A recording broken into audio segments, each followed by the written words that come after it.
वर्जिश में मसरूफ थी। एक मुलाजमा जो ड्राइंग रूम में सोया करती थी उसने छत पर आकर कहा, बीबी जी, एक साहब टेलीफोन पर आपसे बात करना चाहते हैं। मरजाना ने सोचा कौन हो सकता है जो इतने मुंह अंधेरे फोन पर बात करना चाहता है। जरूर कोई खास बात हो सकती है। ये सोचकर वो छत से उतरते हुए ड्राइंग रूम में पहुंची। फिर उसने रिसीवर उठाकर कहा, हेलो, मैं मरजाना बोल रही हूँ, आप कौन है?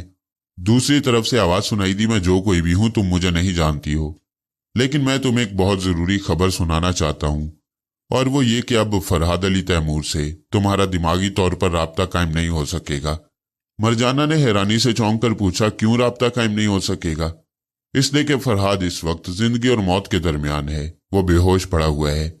सिर्फ वो और सोनिया जानते हैं कि उसे किस तरह होश में लाया जा सकता है, और ये तरीका हम भी जानते हैं, लेकिन हम उसे होश में नहीं लाएंगे। सोनिया का जहां तक ताल्लुक है, उसे हमने गिरफ्तार करके एक ऐसी जगह पहुंचा दिया है जहां परिंदा भी पर नहीं मार सकता। ये तुम क्या बकवास कर रहे हो? मेरी समझ में नहीं आ रहा। जब तक हकीकत का यकीन ना हो उस वक्त तक सारी बातें बकवास लगती हैं। तुम फरहाद अली तैमूर का इंतजार करती रहो, वो तुमसे मुलाकात नहीं करेगा। वो उस वक्त तक होश में नहीं आएगा जब तक हम नहीं चाहेंगे। लिहाजा हमारी एक बात याद रखो, अगर तुम चाहती हो कि 24 घंटे के अंदर फरहाद अली तैमूर को होश आ जाए और उसकी जिंदगी बच जाए, तो तुम अपनी मां को लेकर फौरन पेरिस पहुंच जाओ। नहीं पहुंचोगी तो फरहाद की जिंदगी से हमेशा के लिए महरूम हो जाओगी। ये कहते ही दूसरी तरफ से रिसीवर रख दिया गया। वो हेलो हेलो कहकर चीखती रही। फिर उसने भी रिसीवर को क्रैडल पर पटक दिया। इसके बाद बेचैनी से इधर उधर टहलते हुए सोचने लगी कि जो कुछ उसने टेलीफोन पर सुना उसमें कहां तक सदाकत है। ये बात उसी वक्त मालूम हो सकती है जब फरहाद से दिमागी राब्ता कायम हो। वो टहल रही थी और सोच रही थी। आखिर उसने सोचा कि पेरिस के लिए एक ट्रंक कॉल बुक कराई जाए और मालूम किया जाए कि फरहाद किस साल में है। फिर ख्याल आया कि फरहाद कहाँ है, किस पते पर, किस नंबर पर ट्रंक कॉल बुक कराई जाए। ऐसे वक्त मरजाना को एक गलती का एहसास हुआ, और वो ये कि उसने अब तक फरहाद से यह नहीं पूछा कि पेरिस में उसका क्याम कहाँ है। पहले पता चला था कि वो होटल में है, फिर पता चला कि वो सोनिया के घर गया था, उसके बाद मालूम हुआ कि वो किसी अस्पताल में किसी डॉक्टर के जेरे इलाज रहेगा, यानी सर्जरी के मराहल से गुजरेगा। इस दौरान मरजाना ने ना तो सोनिया का पता पूछा था और ना ही उस डॉक्टर के अस्पताल का पता या टेलीफोन नंबर मालूम किया। बस इतना याद था कि उस डॉक्टर का नाम मिक्की ब्रॉडली है। मास्टर मॉस्ट्रोनी के बारे में भी कुछ नहीं जानती थी, वरना वो उसके जरिए मेरे हालात मालूम कर लेती। बहरहाल इस वक्त उसके दिमाग ने थोड़ा काम किया। वो तेजी से चलती हुई अपनी वालदा के बेडरूम में गई। वहां अलमारी खोलकर उसकी डायरी निकाली, फिर उसके वर्क को उलट पलट कर देखने लगी। एक जगह पेरिस में रहने वाली एक खातून का पता और टेलीफोन नंबर नजर आया। उसने फौरन ही वो नंबर एक जगह नोट कर लिया। फिर उसने वर्क गर्दानी की। उसको एक और शख्स का टेलीफोन नंबर मालूम हुआ। थोड़ी ही देर में उसने एक खातून और 2 मर्दों के टेलीफोन नंबर मालूम किए। फिर वहां से चलती हुई वापस ड्राइंग रूम में आई और रिसीवर उठाकर उन नंबरों पर ट्रंक कॉल बुक कराने लगी। इस दौरान वो अंदर ही अंदर मेरा इंतजार कर रही थी। मैंने उससे वादा किया था कि दूसरी सुबह उससे राब्ता कायम करूंगा। उसे उम्मीद थी कि यह राब्ता कायम होगा और मैं उसे मुखातिब करूंगा। लेकिन सुबह के 6 बज गए। घर वाले बेदार हो गए। उसने अपनी अम्मी सायरा बानो को बताया कि उसने फलां नंबर पर ट्रंक कॉल बुक कराई है। अपनी अम्मी को यह भी बताया कि ट्रंक कॉल का मकसद क्या है। उनकी बातों के दौरान टेलीफोन की घंटी बजने लगी। मरजाना दौड़ते हुए ड्राइंग रूम में गई। फिर थोड़ी देर बाद उसने चीख कर अपनी अम्मी को आवाज दी, अम्मी जल्दी आइए, आपकी पेरिस वाली पड़ोसन से राब्ता कायम हो गया है। सायरा बानो तेजी से चलती हुई ड्राइंग रूम में पहुंची। फिर मरजाना के हाथ से रिसीवर लेकर बातें करने लगी। उसने खातून से कहा कि उन्हें पेरिस के एक डॉक्टर से राब्ता कायम करना है। उस डॉक्टर का नाम मिक्की ब्रॉडली है और वो प्लास्टिक सर्जरी का बहुत ही माहिर और मशहूर डॉक्टर है। जवाबन पेरिस वाली खातून ने कहा कि वो इस नाम के डॉक्टर से वाकिफ है, लेकिन उसका फोन नंबर मालूम नहीं। वो डायरेक्टरी देखकर बता सकती है। उसकी अम्मी ने कहा, मैं होल्ड ऑन करती हूँ, आप फौरन ही नंबर देखकर डॉक्टर मिक्की ब्रॉडले से राब्ता कायम करें और उनसे ये पूछें कि उनके जेरे इलाज एक पाकिस्तानी जवान है जिसका नाम फरहाद अली तैमूर है। वो इस वक्त किस हाल में है, हम उसकी खैरियत मालूम करना चाहते हैं। दूसरी तरफ से खातून ने कहा, मेरे पास एक ही टेलीफोन है, मैं आपसे राब्ता खत्म करने के बाद ही डॉक्टर मिक्की ब्रॉडले से राब्ता कायम कर सकती हूँ। बेहतर यह होगा कि थोड़ी देर बाद मैं आपको ट्रंक कॉल करूंगी या आप दोबारा मुझे फोन करें। सायरा बानो ने कहा कि वो 15 मिनट के बाद उससे दोबारा राब्ता कायम करेंगी। ये बातें होने के बाद राब्ता खत्म हुआ तो मरजाना ने फौरन ही दूसरी कॉल उसी नंबर पर बुक कराई और दरख्वास्त की कि 15 मिनट के अंदर ये राब्ता कायम हो जाए तो बड़ी मेहरबानी होगी। वो रिसीवर रखकर वहीं बैठी रही ताकि दोबारा राब्ता कायम हो। जरा देर बाद फोन की घंटी बजने लगी। मरजाना ने लपक कर रिसीवर उठाया, फिर हेलो कहा। दूसरी तरफ से वही जानी पहचानी आवाज सुनाई दी जिसे सुबह 6:30 बजे मरजाना सुन चुकी थी। वो कह रहा था, मिस मरजाना, आपसे राब्ता कायम हुए 2 घंटे गुजर चुके हैं। इस अरसे में आपको मालूम हो चुका होगा कि मिस्टर फरहाद आपसे राब्ता कायम करने के काबिल नहीं रहे। अब आप मेरी बात को सच मान लें और मेरे मशवरे के मुताबिक फौरन ही पेरिस रवाना होने के लिए तैयार हो जाएं। मरजाना ने कहा, मैंने पेरिस से एक ट्रंक कॉल बुक कराई है। वहां से सही मालूमात हासिल होने के बाद मैं शायद तुम्हारे मशवरे पर अमल कर सकूं, उससे पहले मुमकिन नहीं। अगर आप पेरिस में किसी के जरिए मालूमात हासिल कर रही हैं तो ये बड़ी अच्छी बात है। आप यकीन करें, आपको वही बातें मालूम होगी जो मैं कह चुका हूं। मैं फिर आधे घंटे के बाद फोन करूंगा। मरजाना रिसीवर रखना चाहती थी कि दूसरी तरफ से आवाज आई, जरा ठहरिए, एक बात सुन लीजिए। अगर मेरी बातों की तस्दीक हो जाए और ये मालूम हो कि मिस्टर फरहाद बेहोशी के आलम में है और हमारे सिवा कोई उन्हें होश में नहीं ला सकता, तो आपके लिए पेरिस जाना लाजमी होगा। ऐसे हालात में आपको आज के हथियारे में सीट नहीं मिलेगी। हम ये मालूमात हासिल कर चुके हैं। हमने PIA की एक फ्लाइट में आप माँ बेटी के लिए 2 सीटें रिजर्व करवा ली हैं। ये फ्लाइट पिंडी से जद्दा जाएगी। जद्दा पहुंचकर आपको ब्रिटिश एयरवेज के त्यारे में 2 सीटें रिजर्व मिलेंगी। आप इस त्यारे के जरिए पेरिस पहुंच जाएंगी। ये इंतजामात हमने कर दिए हैं। बाकी सफर की तैयारियां आप शुरू कर दें। आधे घंटे के बाद मैं फिर राब्ता कायम करूंगा। मरजाना ने रिसीवर रख दिया। आधे घंटे बाद पेरिस की खातून से दोबारा राब्ता कायम हुआ। उसने सायरा बानो को बताया, डॉक्टर मिकी ब्रॉडले के जेरे इलाज एक साहब फरहाद अली तैमूर हैं। इस वक्त वो बेहोश पड़े हुए हैं। ये बेहोशी पिछली रात तकरीबन 10:30 बजे से है। वो पहले तो मुझे ये बातें बताना नहीं चाहते थे, लेकिन जब मैंने बताया कि पाकिस्तान से एक खातून सायरा बानो और उनकी बेटी मरजाना मालूमात हासिल करना चाहती हैं, तो वहीं एक साहब ने आप लोगों से दिलचस्पी जाहिर की। उनका नाम मॉस्ट्रोनी है। वो आप लोगों से फोन पर गुफ्तगू करना चाहते हैं। आप मुनासिब समझे तो अपना टेलीफोन नंबर मुझे बता दें। मैं वो नंबर मॉस्ट्रोनी के पास पहुंचा दूंगी। हो सकता है कि कुछ और जरूरी मालूमात आप लोगों तक पहुंच जाएं। सायरा बानो ने अपना टेलीफोन नंबर बताया। फिर राब्ता खत्म करके मरजाना से कहने लगी कि जो इतला उसे 4:30 बजे सुबह मिली थी वो सही है। फरहाद पर पिछली रात 10:30 बजे से बेहोशी तारी है और वो अब तक होश में नहीं आया है। कोई मॉस्ट्रोनी नाम का एक आदमी है।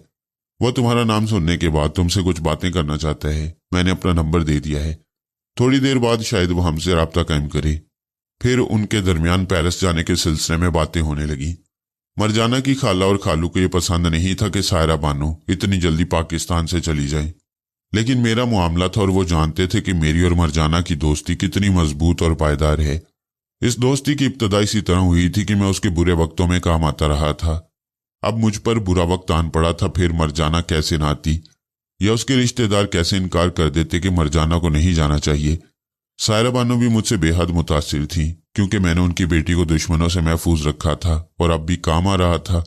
इसलिए वो अपनी सारी मसरूफियात छोड़कर बेटी के साथ पेरिस जाने के लिए बिल्कुल तैयार थी। इन्हीं बातों के दौरान फिर फोन की घंटी बजने लगी। पता चला कि पेरिस से एक साहब मॉस्ट्रोनी मरजाना से बात करना चाहती हैं। मरजाना ने रिसीवर उठाकर कहा, हेलो, मैं मरजाना बोल रही हूँ। दूसरी तरफ से आवाज आई, मैं मास्टर मॉस्ट्रोनी कहलाता हूँ। मास्टर इसलिए कि मेरा ताल्लुक एक ऐसी तंजीम से है जिसके मुतल्लिक मिस्टर फरहाद अच्छी तरह जानते हैं। शायद उन्होंने कभी इस तंजीम का जिक्र किया हो। मैं अपने मुंह मियाँ मिट्ठू तो बनना नहीं चाहता, लेकिन इतना बता देना जरूरी समझता हूं कि मैं पेरिस का बेताज बादशाह हूं। तुम यहां होगी तो तुम्हें किसी किस्म का नुकसान नहीं पहुंचेगा। मैं ये बात इसलिए कह रहा हूं कि तुम्हें यहां बुलाना चाहता हूं। ये मिस्टर फरहाद के साथ जो कुछ हो रहा है, ये सब कुछ महज तुम्हारी वजह से हो रहा है। दुश्मन चाहते हैं कि मिस्टर फरहाद तुम्हारे रास्ते से हट जाएं और किसी तरह भी तुम्हारी मदद न करें। इसके लिए उन्होंने मादाम सोनिया को और मादाम रसवंती को अगवा किया है और उन्हें यरगमाल बनाकर मिस्टर फरहाद से कोई सौदेबाजी करना चाहती हैं। मैं टेलीफोन पर तफसील से गुफ्तगू नहीं कर सकूंगा, लेकिन इतना बता देता हूं कि तुम्हारा पेरिस पहुंचना बहुत जरूरी है। मरजाना ने कहा, अभी तकरीबन 3 घंटे पहले एक साहब ने मुझे फोन किया था कि मुझे पेरिस जाना होगा और उन लोगों की तरफ से मेरे और मेरी अम्मी के लिए त्यारे में सीटें बुक करा दी गई हैं। हमारी रवानगी के इंतजामात करा दिए गए, लेकिन मैं जानती हूं कि जिसने ये इंतजामात किए हैं वो हमारा दुश्मन है। मास्टर मॉस्ट्रोनी ने कहा, दुश्मनों की परवाह न करो, पेरिस पहुंच जाओ। उसके बाद मैं देखूंगा कि किसने तुम्हें यहाँ आने के लिए कहा है और वह तुम्हारे साथ कैसी चालें चलना चाहते हैं। वैसे मैंने तुम्हें और तुम्हारी अम्मी को देखा नहीं है। मुझे बता दो कि जब पेरिस के एयरपोर्ट पहुंचोगी तो उस वक्त तुम्हारा लिबास क्या होगा और तुम्हारी पहचान क्या होगी। वैसे मैं यहाँ एयरपोर्ट की इंक्वायरी काउंटर से तुम्हारे बारे में मालूम कर सकता हूँ। मुसाफिरों की फहरिस्त में तुम्हारा नाम पढ़ सकता हूँ। लगेज की रसीद पर तुम्हारा नाम पढ़कर तुम तक पहुंच सकता हूँ। लेकिन मैं बराह रास्त तुमसे एयरपोर्ट पर मुलाकात नहीं करूंगा। दूर ही दूर से तुम्हारी निगरानी की जाएगी ताकि दुश्मन तुम्हें नुकसान ना पहुंचा सके। मरजाना ने कहा, अच्छी बात है। मेरी सबसे बड़ी पहचान ये होगी कि मैं पाकिस्तानी लिबास शलवार और कुर्ते में रहूंगी। मेरे लिबास का रंग हल्का गुलाबी होगा। मेरी सबसे बड़ी पहचान ये होगी कि मेरे चेहरे पर मेकअप नहीं होगा, क्योंकि मैं कभी मेकअप नहीं करती, कभी बिल्कुल लिपस्टिक वगैरह नहीं लगाती। वैसे आप ये याद रखें कि हम जद्दा से पेरिस आने वाली ब्रिटिश एयरवेज के त्यारे में होंगे। ये तमाम बातें होने के बाद राब्ता खत्म हो गया। थोड़ी देर बाद उससे राब्ता कायम होने का वक्त आया, जो उनके सफर के इंतजामात कर रहा था और उन्हें पेरिस जाने पर मजबूर कर रहा था। उसने फोन पर पूछा, हेलो मरजाना, क्या आपने मेरी कही हुई बातों की तस्दीक कर ली है? हाँ, तस्दीक हो चुकी है। फरहाद पिछली रात से बेहोश पड़े हुए हैं। मैं पेरिस जाने के लिए तैयार हूँ। मेरी अम्मी भी जाएंगी। मेरी बेहोशी के दौरान वाकयात की जो तरतीब है उसके मुताबिक अब सोनिया के हालात सामने आते हैं। सोनिया के मुंह पर टेप चिपकाया गया था और आंखों पर पट्टी बंधी हुई थी। हाथों को पीछे की तरफ मोड़कर हथकड़ी पहनाई गई थी और पांव में बेड़ियां थी। उसे बिल्कुल ही बेदस्तोपा बनाकर एक वैगन में सवार कराया गया। थोड़ी देर तक वो वैगन में खुद को महसूस करती रही। फिर एक जगह वो गाड़ी रुक गई। वहां से 4 आदमियों ने उसे अपने कंधे पर उठाया और एक हेलीकॉप्टर में सवार करा दिया। उसके आसपास 2 आदमी बैठे हुए थे। फिर वहां से उसका सफर हेलीकॉप्टर के जरिए शुरू हुआ। तकरीबन 4 घंटे के बाद वो किसी जगह उतारी गई। वहां उसके पांव की बेड़ियों और हाथों की हथकड़ियां खोल दी गईं। इसके बाद उसे हुक्म मिला कि वो इसी तरह आंखों पर पट्टी बंधी हुई रखे और आहिस्ता आहिस्ता आगे बढ़ती चली जाए। उसने हुक्म के मुताबिक अमल किया और धीरे धीरे कदम उठाती हुई एक तरफ बढ़ने लगी। जब वो तकरीबन 100 कदम चल चुकी तो अचानक हेलीकॉप्टर के स्टार्ट होने की आवाज सुनाई दी। उसने पलटकर आवाज की सिमत देखा, फिर जल्दी से अपनी आंखों की पट्टी खोलने लगी। पट्टी खुलते ही उसने देखा कि हेलीकॉप्टर जमीन से बुलंद हो रहा है और परवाज करता हुआ कहीं जा रहा है। उसने फौरन ही अपने मुंह पर से टेप को हटाया। इधर उधर देखने लगी कि वो कहाँ है। वो कोई बहुत ही वीरान सी जगह थी। बहुत दूर तकरीबन 5-6 कॉटेज नजर आ रहे थे। वो दौड़ते हुए उन कॉटेज की तरफ गई और चीखने लगी, क्या यहाँ कोई है? अगर कोई है तो सामने आए। मैं मालूम करना चाहती हूँ कि ये कौन सी जगह है। उसके आवाज देने पर जवाबन कोई आवाज नहीं सुनाई दी। वो दौड़ते दौड़ते रुक गई। आहिस्ता आहिस्ता चलते हुए पहले कॉटेज तक गई। दरवाजे के कॉटेज पर एक गत्ता लटक रहा था। उस गत्ते पर लिखा हुआ था, खुशामदीद मादाम सोनिया। वो आगे बढ़कर दरवाजे के सामने पहुंची। इधर उधर मोहतात नजरों से देखा। अब उसे यकीन हो गया था कि इस वीरान इलाके में उसके सिवा कोई आदमजाद नहीं है। उसने दरवाजे को खोलना चाहा तो वो खुलता चला गया। अंदर से टेलीफोन की घंटी सुनाई दे रही थी। वो तेजी से चलते हुए कमरे में पहुंची। वहां सेंटर टेबल पर एक टेलीफोन रखा हुआ था। उसने रिसीवर उठाकर कान से लगाया तो आवाज आई, hello hello madam Sonia. Sonia ने कहा, मैं सोनिया बोल रही हूँ। ये मेरे साथ क्या हो रहा है? मुझे कहाँ लाया गया है? तुम्हें ऐसी जगह पहुंचाया गया है कि वो जगह दुनिया के नक्शे में नजर नहीं आएगी। जो लोग तुम्हें तलाश करने आएंगे वो इस जगह के आसमान पर से तो गुजर जाएंगे लेकिन जमीन पर नहीं पहुंच सकेंगे। तुमने देखा होगा कि वहां ऊंचे ऊंचे घने दरख्त हैं जिनकी वजह से वो तमाम कॉटेज वगैरह छुप गए हैं। हमारा हेलीकॉप्टर जहां उतरा था वो जगह सिर्फ हम जानते हैं। कोई दूसरा वहां पहुंच नहीं सकेगा। पहुंचना चाहेगा तो हम उसके रास्ते की रुकावट बन जाएंगे। तुम मुझे यहां लाकर क्या हासिल करना चाहते हो? अभी कुछ कहा नहीं जा सकता कि क्या हासिल करना है। हाँ, इतना जरूर है कि फरहाद से कुछ सौदा करना है। जब वो होश में आ जाएगा तो उसके बाद देखा जाएगा। सोनिया ने कहा, तुम चाहो तो फरहाद अभी होश में आ सकती हैं। हाँ, आ सकते हैं, लेकिन अभी हमें चंद दूसरे मेहमानों का इंतजार है जो तुम्हारे पास पहुंचाए जाएंगे और तुम्हारे साथ वहां मुख्तलिफ कॉटेजों में रहेंगे। तुम किन मेहमानों की बातें कर रहे हो? कौन है वो लोग? जरा सब्र करो, वो पहुंचने ही वाले हैं। इस वक्त तुम आराम करो। वहां पर कॉटेज में खाने पीने, पहनने ओढ़ने और जिंदगी की दूसरी जरूरियात के तमाम सामान मौजूद हैं। तुम लोगों को किसी बात की कमी नहीं होगी। सोनिया ने कहा, ठहरो, अभी रिसीवर न रखना। मुझे ये बताओ कि अगर मैं तुमसे कोई जरूरी बात करना चाहूं तो किस तरह राब्ता कायम कर सकती हूँ? राब्ता कायम करना होगा तो मैं खुद करूंगा। तुम्हारे टेलीफोन में डायल नहीं है कि तुम नंबर घुमाकर किसी से राब्ता कायम कर सको। मैं कभी जरूरी समझूंगा तो इस टेलीफोन के जरिए तुमसे बात कर लूंगा। अच्छा, गुड बाय। ये कहते ही दूसरी तरफ से रिसीवर रख दिया गया। सोनिया ने गुस्से से अपने हाथ के रिसीवर को देखा, फिर उसे क्रैडल पर पटक दिया।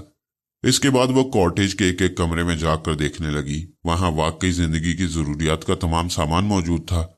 किचन और स्टोर रूम में झांकने के बाद पता चला कि वहां खाने पीने की चीजों की कमी नहीं है।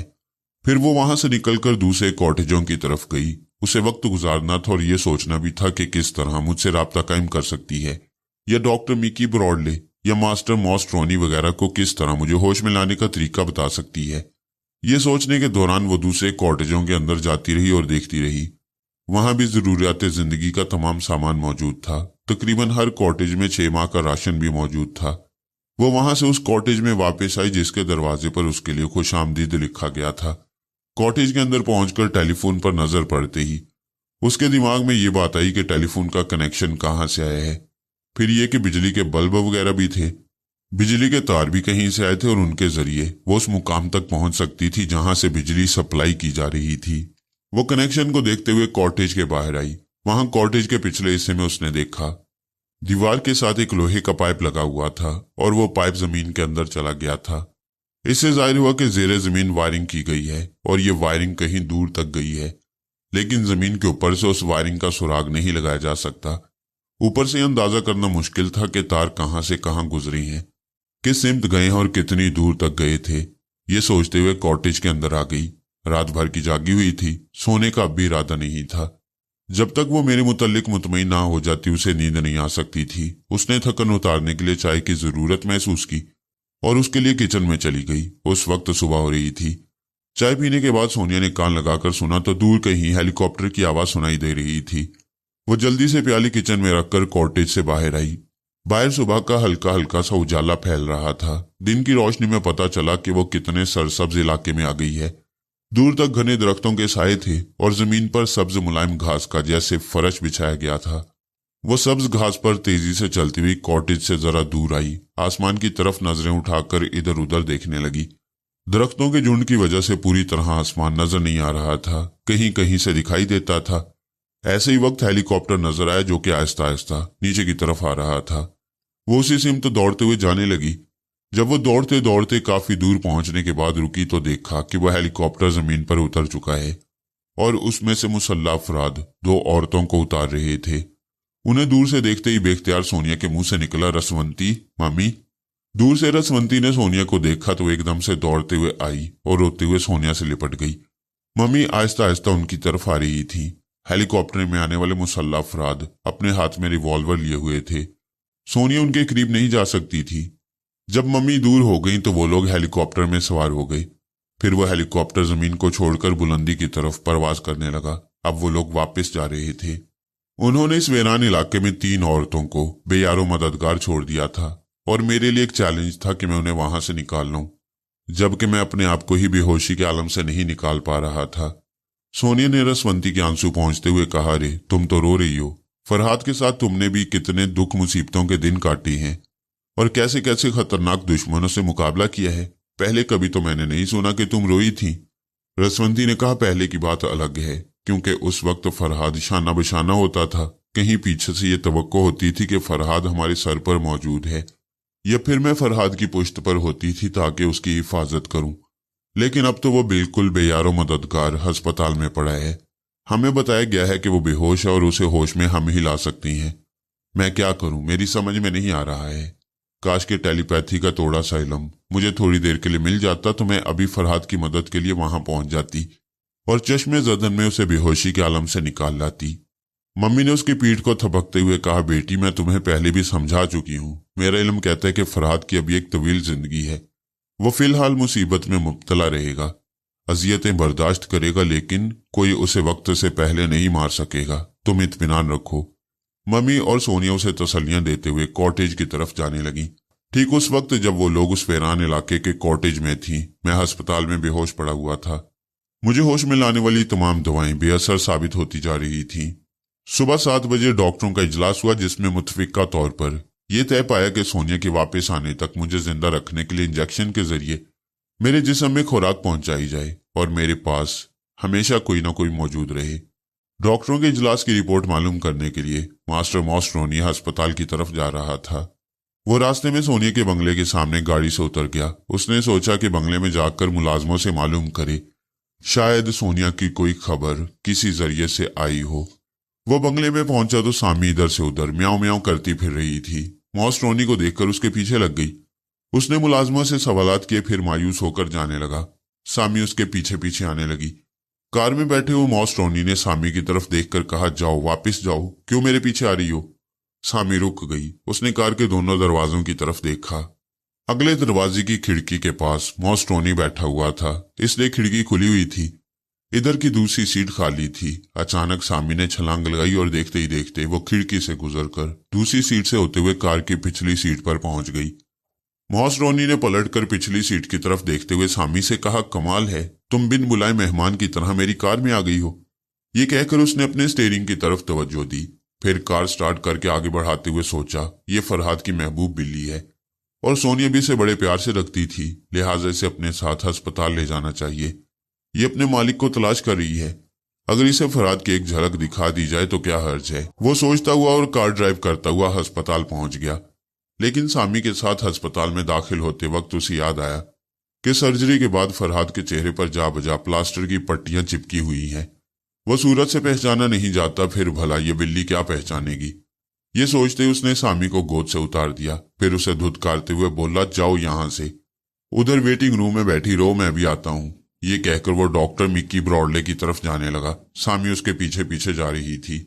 डॉक्टर ने मॉस्ट्रोनी को इजलास की रिपोर्ट बताई और मायूसी जाहिर की कि फरहाद किसी भी दवा के जरिए होश में नहीं आ रहा। सोनिया का यहां पहुंचना बेहद जरूरी है। मास्टर मॉस्ट्रोनी ने फरहाद को एक नजर देखने की ख्वाहिश जाहिर की। डॉक्टर मिकी ब्रॉडले अपनी जगह से उठकर उसके साथ चलते हुए फरहाद के कमरे की तरफ जाने लगे। दरवाजे के पास पहुंचकर मॉस्ट्रोनी ठिठक गया। उसने पलटकर देखा तो सामी पीछे आ रही थी। उसने एक मुसल्ला गार्ड को कहा कि इस बिल्ली को भगाए और कमरे में न जाने दे। उसको यह हदायत देखकर वो डॉक्टर के साथ कमरे में दाखिल हुआ। फिर इससे पहले कि सामी अंदर दाखिल हो, उसने दरवाजे को अंदर से बंद कर दिया। सामी के दाखिल होने के रास्ते मसदूद कर दिए। दूसरी तरफ गार्ड ने सामी को उठा लिया और एक वार्ड बॉय के हवाले करते हुए कह रहा था कि इस बिल्ली को अस्पताल के बाहर छोड़ाओ। वार्ड बॉय ने सामी को अपनी गिरफ्त में ले लिया। सामी मचल रही थी और उसकी गिरफ्त से निकलना चाहती थी, लेकिन वार्ड बॉय ने उसे एक थैले में डाल दिया। फिर उसे अस्पताल के बाहर ले जाने लगा। मैं उस वक्त मजबूर था, अपनी सामी को अपने पास बुला नहीं सकता था। मेरे अपने जो मेरे काम आ सकते थे वो एक एक करके दुश्मनों की गिरफ्त में जा रहे थे। सोनिया, रसवंती, मम्मी और अब मरजाना की बारी थी। डॉक्टर मिक्की ब्रॉडले मेरी नब्ज देख रहा था। दूसरी तरफ मास्टर मॉस्ट्रोनी खड़ा हुआ मुझे गौर से देख रहा था। डॉक्टर, शायद तुम नहीं जानते कि ये फरहाद अली तैमूर हमारी तंजीम का सबसे बड़ा दुश्मन है और इस वक्त ये कैसी बेबसी से बेयारो मददगार पड़ा हुआ है। हम चाहें तो इसे चूंटी की तरह मसल सकते हैं। डॉक्टर ने पूछा, तो फिर इसे मसल क्यों नहीं देते? ऐसी क्या बात है कि इसे बचाने की कोशिश की जा रही है? हमारा सुपर मास्टर ऐसे ज़हीन और दलेर दुश्मन की कदर करता है। सोते में कभी वार नहीं करना चाहता, मजबूर बनाकर कत्ल करना नहीं चाहता। उसका हुक्म है कि फरहाद अली तैमूर को बचाने के लिए अपनी आखिरी कोशिश भी सर्फ कर दी जाए। डॉक्टर मिक्की ब्रॉडले ने मुस्कुराते हुए कहा, मैं मिस्टर फरहाद के साथ 2-4 रोज गुजारने के बाद बहुत हद तक तुम्हें और तुम्हारी तंजीम को समझ चुका हूं। तुम्हारी तंजीम तकरीब पसंद है, जबकि फरहाद तामीरी काम करता है और उसके बड़े एहसानात मुझ पर भी हैं। आप समझ गए होंगे कि जो ब्लैकमेलिंग का मवाद आप लोग मेरे खिलाफ इस्तेमाल करने के लिए रखे हुए थे, वो फरहाद ने मेरे हवाले कर दिया था। मास्टर मॉस्ट्रोनी ने सर हिलाकर कहा, हाँ, मुझे मालूम हो चुका है। डॉक्टर ने कहा, एक बात मैं भी समझ सकता हूं, और वो ये कि सुपर मास्टर इतना दिलेर नहीं है जितना कि ज़हीन है। वो जानता है कि अगर मिस्टर फरहाद को इस बेहोशी के दौरान तुम में से किसी ने भी कत्ल किया या उसकी जिंदगी बचाने की कोशिश नहीं की, तो दूसरे 2 जबरदस्त मोहरे अभी तुम्हारी गिरफ्त से बाहर हैं। एक मादाम सोनिया, दूसरी मादाम रसवंती। अगर ये दोनों भी मिस्टर फरहाद के साथ बैक वक्त आप लोगों की गिरफ्त में होती और आप लोगों के काबू में रहती, तो मैं यकीन से कहता हूं कि आप इन तीनों का खात्मा कर देते। लेकिन ये शतरंज की चाल है। जब तक 2 मोहरे उधर रहेंगे, इधर फरहाद को तुम या वो दुश्मन जो उसकी तवील बेहोशी का बायस बन रहे हैं, नुकसान पहुंचाने से बाज रहेंगे। मास्टर ने पहले तो उसे घूर कर देखा, फिर फौरन ही मुस्कुराते हुए बोला, तुम गलत समझ रहे हो। हम फरहाद, सोनिया और रसवंती को कभी नुकसान नहीं पहुंचाना चाहते। हम तो उन्हें अपना दोस्त बनाकर रखना चाहते हैं। इस बहस से कोई फायदा नहीं, क्योंकि यह हमारा और फरहाद वगैरह का मामला है। तुम एक डॉक्टर हो, लिहाजा अपने मामलात को देखो। क्या उसे इंजेक्शन के जरिए खुराक पहुंचा दी गई है? हाँ, ये मेरा मामला है। मैं समझूंगा कि खुराक कब पहुंचाने और कब नहीं। चलिए बाहर चलें, यहाँ हम लोगों का ज्यादा रहना मुनासिब नहीं है, एक नर्स काफी है। ये कहकर वो दोनों कमरे से बाहर चले गए। डॉक्टर मिकी ब्रॉडले के कमरे में फोन की घंटी बज रही थी।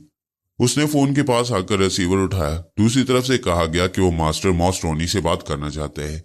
डॉक्टर मिकी ब्रॉडले ने रिसीवर मॉस्ट्रोनी की तरफ बढ़ा दिया। उसने रिसीवर लेकर कहा, हेलो, मैं मास्टर मॉस्ट्रोनी बोल रहा हूँ। दूसरी तरफ से आवाज आई, मैं जो कोई भी बोल रहा हूँ तुम तारुफ के बावजूद पहचान नहीं सकोगे, इसलिए कि मैं तुम्हारे लिए अजनबी हूँ। तुम्हें फोन सिर्फ इसलिए किया है कि मैं फरहाद के होश में आने का राज जानता हूँ। मॉस्ट्रोनी ने जल्दी से पूछा, तुम कैसे जानते हो? बताओ कि फरहाद साहब किस तरह होश में आ सकती हैं। इतनी जल्दी ना करो, पहले सब्र से सुनो कि मुझे ये मालूमात कैसे हासिल हुई। ऐसे कि तुम्हारी मादाम सोनिया और मादाम रसवंती और उसके साथ एक बूढ़ी औरत, तीनों हमारी कैद में है। मादाम सोनिया ने कहा है कि मिस्टर फरहाद को होश में लाने का तरीका तुम लोगों को बता दिया जाए। लेकिन हम ये क्यों बताएं? मास्टर ने झुंझलाकर कहा, यह क्या बकवास है? अगर तुम बताना नहीं चाहते थे तो फिर फोन क्यों किया? ये बताने को कि जब हम चाहेंगे उस वक्त मिस्टर फरहाद को होश में ले आएंगे। तुम कब ऐसा चाहोगे? उस वक्त जब मरजाना पेरिस पहुंच जाएगी। शर्त यह है कि रेड पावर और सुपर मास्टर की तंजीम का कोई भी फर्द मरजाना के रास्ते में ना आए, मरजाना की निगरानी ना करे। उसे हम जहां भी ले जाना चाहें हमारे रास्ते की रुकावट ना बने। जब हम बखैरियत उस लड़की को अपनी गिरफ्त में लेकर अपने एक खास अड्डे पर पहुंचा देंगे तो उसके बाद मिस्टर फरहाद को होश में ले आएंगे। मॉस्ट्रोनी ने कहा, हम वादा करती हैं कि तुम्हारे रास्ते की रुकावट नहीं बनेंगे और राजी खुशी मरजाना को तुम्हारे हवाले कर देंगे। लेकिन तुम अभी और इसी वक्त यहाँ आकर फरहाद साहब को होश में ले आओ, या वो तरीका बता दो। नहीं नहीं, हम ऐसे नादान नहीं है कि वादों और कस्मों पर एतमाद करें। तुम भी बदमाश हो, हम भी बदमाश हैं, और बदमाशों की जुबान का कोई भरोसा नहीं होता। इसलिए वक्त का इंतजार करो और इस बात का ख्याल रखो कि मरजाना के और हमारे रास्ते में कोई ना आए। ये वार्निंग है। अगर इसके खिलाफ अमल हुआ तो फरहाद कभी होश में नहीं आएगा और बेहोशी के दौरान उसकी मौत वाक़ई हो जाएगी। हम कैसे यकीन करेंगे जब मरजाना तुम्हारी हिरासत में पहुंच जाएगी तो तुम फरहाद साहब को होश में ले आओगे? हम वादा करते हैं और हमारे सारे खेल तमाशे का मकसद ही यही है कि हम मरजाना को हासिल करना चाहती हैं। हम फरहाद साहब को इसलिए होश में लाएंगे कि उनसे कुछ सौदेबाजी करना है। फरहाद साहब से वादा लिया जाए कि वो आइंदा मरजाना से कतई ताल्लुक कर लें और उसके मामले में कभी मुदाखलत न करें। सिर्फ इतनी सी शर्त मान लेने पर हम सोनिया और रसवंती को आज़ाद कर देंगे। हमें फरहाद, सोनिया और रसवंती से कोई वास्ता नहीं है। हमें जिसकी जरूरत है वो आज शाम तक अपनी माँ के साथ पेरिस पहुंच जाएगी। इतना कहकर दूसरी तरफ से रिसीवर रख दिया गया। मास्टर मॉस्ट्रोनी ने भी रिसीवर रखते हुए सोचा कि मरजाना के मामलात में मुदाखलत नहीं करनी चाहिए और दुश्मनों को इस बात का पूरा मौका देना चाहिए कि वो मरजाना और उसकी माँ को अपने साथ ले जाएं। वो मुझे बचाने की खातिर मरजाना को जहन्नुम में धकेलने के लिए तैयार हो गया था। शाम तक कोई काबिल बयान वाकया पेश नहीं आया। अब सभी को मरजाना की आमद का इंतजार था, बल्कि इंतजार इस बात का था कि मरजाना दुश्मनों के जाल में फंसे और इधर मुझे होश में लाया जाए। वहां उस वीरान इलाके में सोनिया, रसवंती और मम्मी वो दिन बड़ी बेचैनी से गुजार रही थी और सोनिया को तो जैसे करार नहीं था। रात भर जागने के बावजूद वो अब भी सोना नहीं चाहती थी और तदबीर सोच रही थी कि किस तरह इस इलाके के मुतल्लिक मालूमात हासिल करे या उस जगह तक पहुंचे जहां से बिजली का कनेक्शन आया था। मम्मी ने समझाया, बेटी, इस तरह दिमाग काम नहीं करेगा। दिमाग को आराम और सुकून की भी जरूरत होती है। तुम पहले उसे आराम पहुंचाओ, थोड़ी देर के लिए सो जाओ। जब सोकर उठोगी तो खुद को ताज़ादम महसूस करोगी। तुम्हारे सर की तकलीफ भी खत्म हो जाएगी। सोनिया सोना नहीं चाहती थी, रसवंती भी जाग रही थी। दोनों को बेचैनी थी कि मेरा क्या होने वाला है। लेकिन मम्मी ने दोनों को समझा बुझाकर सोने पर मजबूर कर दिया। उनसे कहा कि वो जागती रहेंगी, कम से कम 2 घंटे की नींद पूरी करने के बाद उन्हें बेदार कर देंगी। उसके बाद वो खुद सो जाएंगी। फिर सोनिया, रसवंती अपने तौर पर तदबीरें सोचती रहेंगी। वो दिन के 9 बजे सो गई। मम्मी ने उनके लिए दोपहर का खाना तैयार किया। फिर 1 बजे उन्हें जगा दिया। वो दोनों गुस्ल वगैरह से फारिग होकर डाइनिंग टेबल पर आई। फिर तीनों ने मिलकर खाना खाया। उसके बाद मम्मी सोने के लिए चली गई। सोनिया ने उनसे पूछा, क्या टेलीफोन पर किसी ने मुखातिब किया था? मम्मी ने इनकार में सर हिलाया और दूसरे कमरे में चली गई। उनके जाने के बाद सोनिया ने कहा, रसवंती, तुम अब तक टेलीपैथी के जरिए बहुत से कारनामे अंजाम दे चुकी हो। लेकिन जिस्मानी मुशक्कत की आदी नहीं हो। मगर आज फरहाद की खातिर तुम्हें कुछ मेहनत करनी होगी। मैं तुमसे ज्यादा मेहनत करूंगी, लेकिन तुम्हारा साथ जरूरी है। रसवंती ने कहा, मैं फरहाद के लिए अपनी जान भी देने के लिए तैयार हूं। बताओ क्या करना है। सोनिया ने कहा, वहां स्टोर रूम में एक कुदाल है, हम वो कुदाल लेकर बाहर जाएंगे और जो पाइप दीवार के जरिए जमीन के अंदर गया है वहां से हम जमीन को थोड़ा थोड़ा खोदना शुरू करेंगे और ये देखते जाएंगे कि वो पाइप कहाँ गया है। रसवंती ने हैरानी से पूछा, हम कितनी दूर तक खोद सकती हैं? हो सकता है कि जहां से ये कनेक्शन आया हो वो जगह मीलों दूर हो और मीलों दूर तक ये पाइप का जाल बिछाया गया हो। मैं ये सब कुछ सोच चुकी हूं, ख्वाह वो सैकड़ों हजार मील क्यों ना हो। यहाँ हाथ पर हाथ धरकर खामोश बैठे रहने से बेहतर है कि हम कुछ मेहनत करें। हो सकता है कि रोज थोड़ा थोड़ा खोदने से और आगे बढ़ते रहने से हम महीने 2 महीने, साल 2 साल में कभी तो उस मुकाम तक पहुंच जाएंगे जहां हम दुश्मनों की गर्दन नाप सकें। ऐसे बैठे रहेंगे तो पता नहीं कोई आइंदा हमारी खबर लेगा या नहीं। यहाँ हमारा क्या हशर होगा हम नहीं जानती हैं, इसलिए अपनी हिफाजत की खातिर कुछ न कुछ तो करना ही पड़ेगा। दोनों एक फैसले पर मुत्तफिक होने के बाद स्टोर रूम से कुदाल लेकर कॉटेज के पिछवाड़े चली गईं। फिर शाम तक वो जमीन खोदने में मसरूफ रही। खोदने से ये मालूमात हासिल हुई कि वो तार के पाइप तकरीबन 4-5 फुट की गहराई में बिछाई गई हैं। वो पाइप सीधे एक सिमत नहीं गए थे। थोड़ी दूर तक खुदाई करने के बाद पता चला कि वो पाइप अपनी सिमत बदल देते थे। वो आगे भी सांप की तरह बल खाते हुए कभी दाएं कभी बाएं घूमते हुए चले गए होंगे।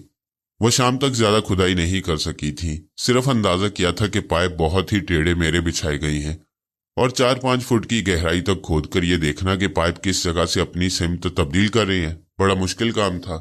वो दोनों शाम को थक हार कर कॉटेज में वापस आ गईं। सोनिया ने ज्यादा खुदाई की थी, रसवंती ने कभी कभी कुदाल पकड़ी थी। इसके बावजूद रसवंती की गुलाबी हथेलियों पर छाले पड़ गए थे। उस वक्त मम्मी उठ गई थी और उनके लिए चाय तैयार कर रही थी। जब उन्हें पता चला कि सोनिया और रसवंती कितनी मेहनत करके आई तो उन्होंने प्यार से डांट कर कहा, ऐसी हमाकत ना करो। बेशक इंसान को अपनी आजादी के लिए जिद्दोजहद करना चाहिए, लेकिन ये काम तो बहुत ही तकलीफदेह है और इसके लिए महीनों और साल बीत जाएंगे। तब कहीं हम औरतें खुदाई करते हुए उस जगह पहुंचेंगी जहां से ये कनेक्शन आया है। हम ऐसा नहीं कर सकेंगी। सोनिया ने इनकार में सर हिलाकर कहा, नहीं मम्मी, आपकी बातों से मैं हिम्मत नहीं हार सकती। जब यहां मुझे दिन गुजारने हैं तो मैं खामोश बैठकर कभी वक्त नहीं गुजारूंगी। मैं सुबह से शाम तक मेहनत करती रहूंगी। कुदाल लेकर जितनी दूर तक खुदाई कर सकती हूँ खुदाई करती चली जाऊंगी। मैं हिम्मत हारने वाली औरत नहीं हूं। जब तक मुझे फरहाद की खैरियत मालूम नहीं होगी मैं अपने इस काम से बाज नहीं आऊंगी। पेरिस के वक्त के मुताबिक मरजाना को रात के 9 बजे वहां पहुंचना चाहिए था, लेकिन जब वो अपनी अम्मी के साथ पिंडी से जद्दा पहुंची तो वहां ब्रिटिश एयरवेज का जो टिकट उनके हवाले किया गया उसके जरिए वो जद्दा से रूम तक जा सकती थी। रूम में उनका सफर मुलतवी हो जाता, पूछने पर बताया गया, और कोई फ्लाइट मिल ना सकी थी, इसलिए रूम तक की फ्लाइट ले ली गई। वो वहां से किसी दूसरे त्यारे में पेरिस जा सकती हैं। बहरहाल दोनों माँ बेटी ने जद्दा से रूम तक का सफर किया। शाम के 6 बजे वो रूम पहुंची। वहां पता चला कि रात के 10 बजे एक फ्लाइट वहां से पेरिस की तरफ जाएगी। वो एयरपोर्ट की इमारत में आकर वहां का टिकट कंफर्म कराना चाहती थी। तब एक शख्स ने सामने आकर कहा, मैडम आप मरजाना और ये आपकी वालदा हैं। मैंने पहचान लिया है, आप लोगों के लिए टिकट हो चुका है। आपकी यहाँ से रवानगी में काफी वक्त है, लिहाजा आपके क्याम के लिए एक होटल में कमरा बुक कर दिया गया है। आप उस वक्त तक वहां आराम करें। वहां पार्किंग एरिया में आपके लिए गाड़ी मौजूद है, तशरीफ ले चलिए। वो परदेश में आकर परेशान हो गई थी। दोनों कहीं आराम से बैठकर कुछ सोचना समझना चाहती थी। इसके लिए होटल ही मुनासिब होता, इसलिए वो दोनों इस इमारत से निकलकर पार्किंग एरिया में पहुंची। फिर इस कार में बैठ गई जिसकी तरफ उस शख्स ने इशारा किया था। उनकी रहनुमाई करने वाला अगली सीट पर जाकर बैठ गया। गाड़ी के दरवाजे बंद हो गए, शीशे पहले ही चढ़े हुए थे। फिर वो गाड़ी स्टार्ट होकर आगे बढ़ी।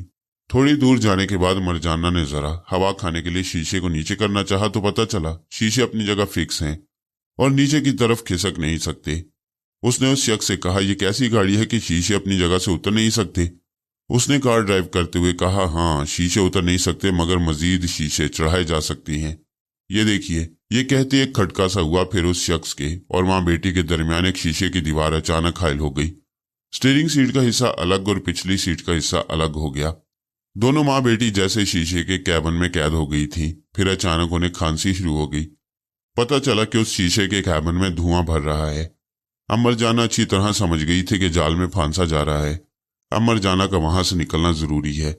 उसने पूरी कुव्वत से खिड़की के शीशे पर एक जरब लगाई। वो शीशा ना टूटने वाला था। उसकी फौलादी जरब से इतना हुआ कि वो जरा सा तिड़क गया, लेकिन दूसरी बार वो उस पर जरब ना लगा सकी क्योंकि खांसी ने बेहाल कर दिया था। दोनों माँ बेटी खांसते खांसते कभी एक दूसरे से टकरा रही थी, कभी नीचे की तरफ झुकती जा रही थी।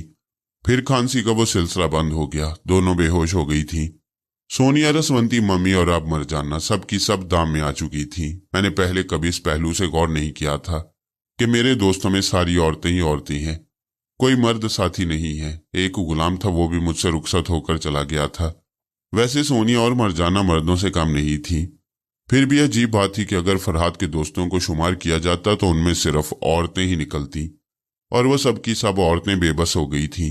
किसी तरह भी अब मेरी मदद नहीं कर सकती थी। अब मेरा अपना कोई नहीं था, लेकिन मैं भूल गया था। हाँ, अब भी मेरा अपना कोई था, बल्कि वो भी थी। वो भी मुअन्नस थी और वह चली आ रही थी, मेरी मदद के लिए चली आ रही थी। उसे रोका गया था, उसके रास्ते में रुकावटें पैदा की गई थी। उसे अस्पताल में दाखिल होने की इजाजत नहीं थी, लेकिन वह छत पर से होती हुई, रोशनदान से गुजरती हुई मेरे कमरे में पहुंच गई। रोशनदान से आने वाली मेरी महबूबा को सभी जानती हैं। वो ऊपर से कूदकर कमरे के फर्श पर आई तो नर्स ने चौंक कर देखा। नर्स ऊँग रही थी। एक बिल्ली को देखकर उसने कोई खास तवज्जो नहीं दी। जहां बैठी थी वहीं फिर ऊँगने लगी। सामी आहिस्ता आहिस्ता चलते हुए बिस्तर के पास आई, फिर उछलकर मेरे पास पहुंच गई। मेरे चेहरे पर अगरचे प्लास्टर की पट्टियां चढ़ी हुई थी और मैं पहचाना नहीं जाता था, लेकिन वो मुझे पहचान रही थी। मेरे बदन को सूंघ रही थी, मेरे सीने पर अपने सर को रगड़ रही थी। फिर वो मुझे सूंघते हुए मेरे पैरों की तरफ गई। फिर मेरी कमबख्ती का दौर खत्म होने लगा।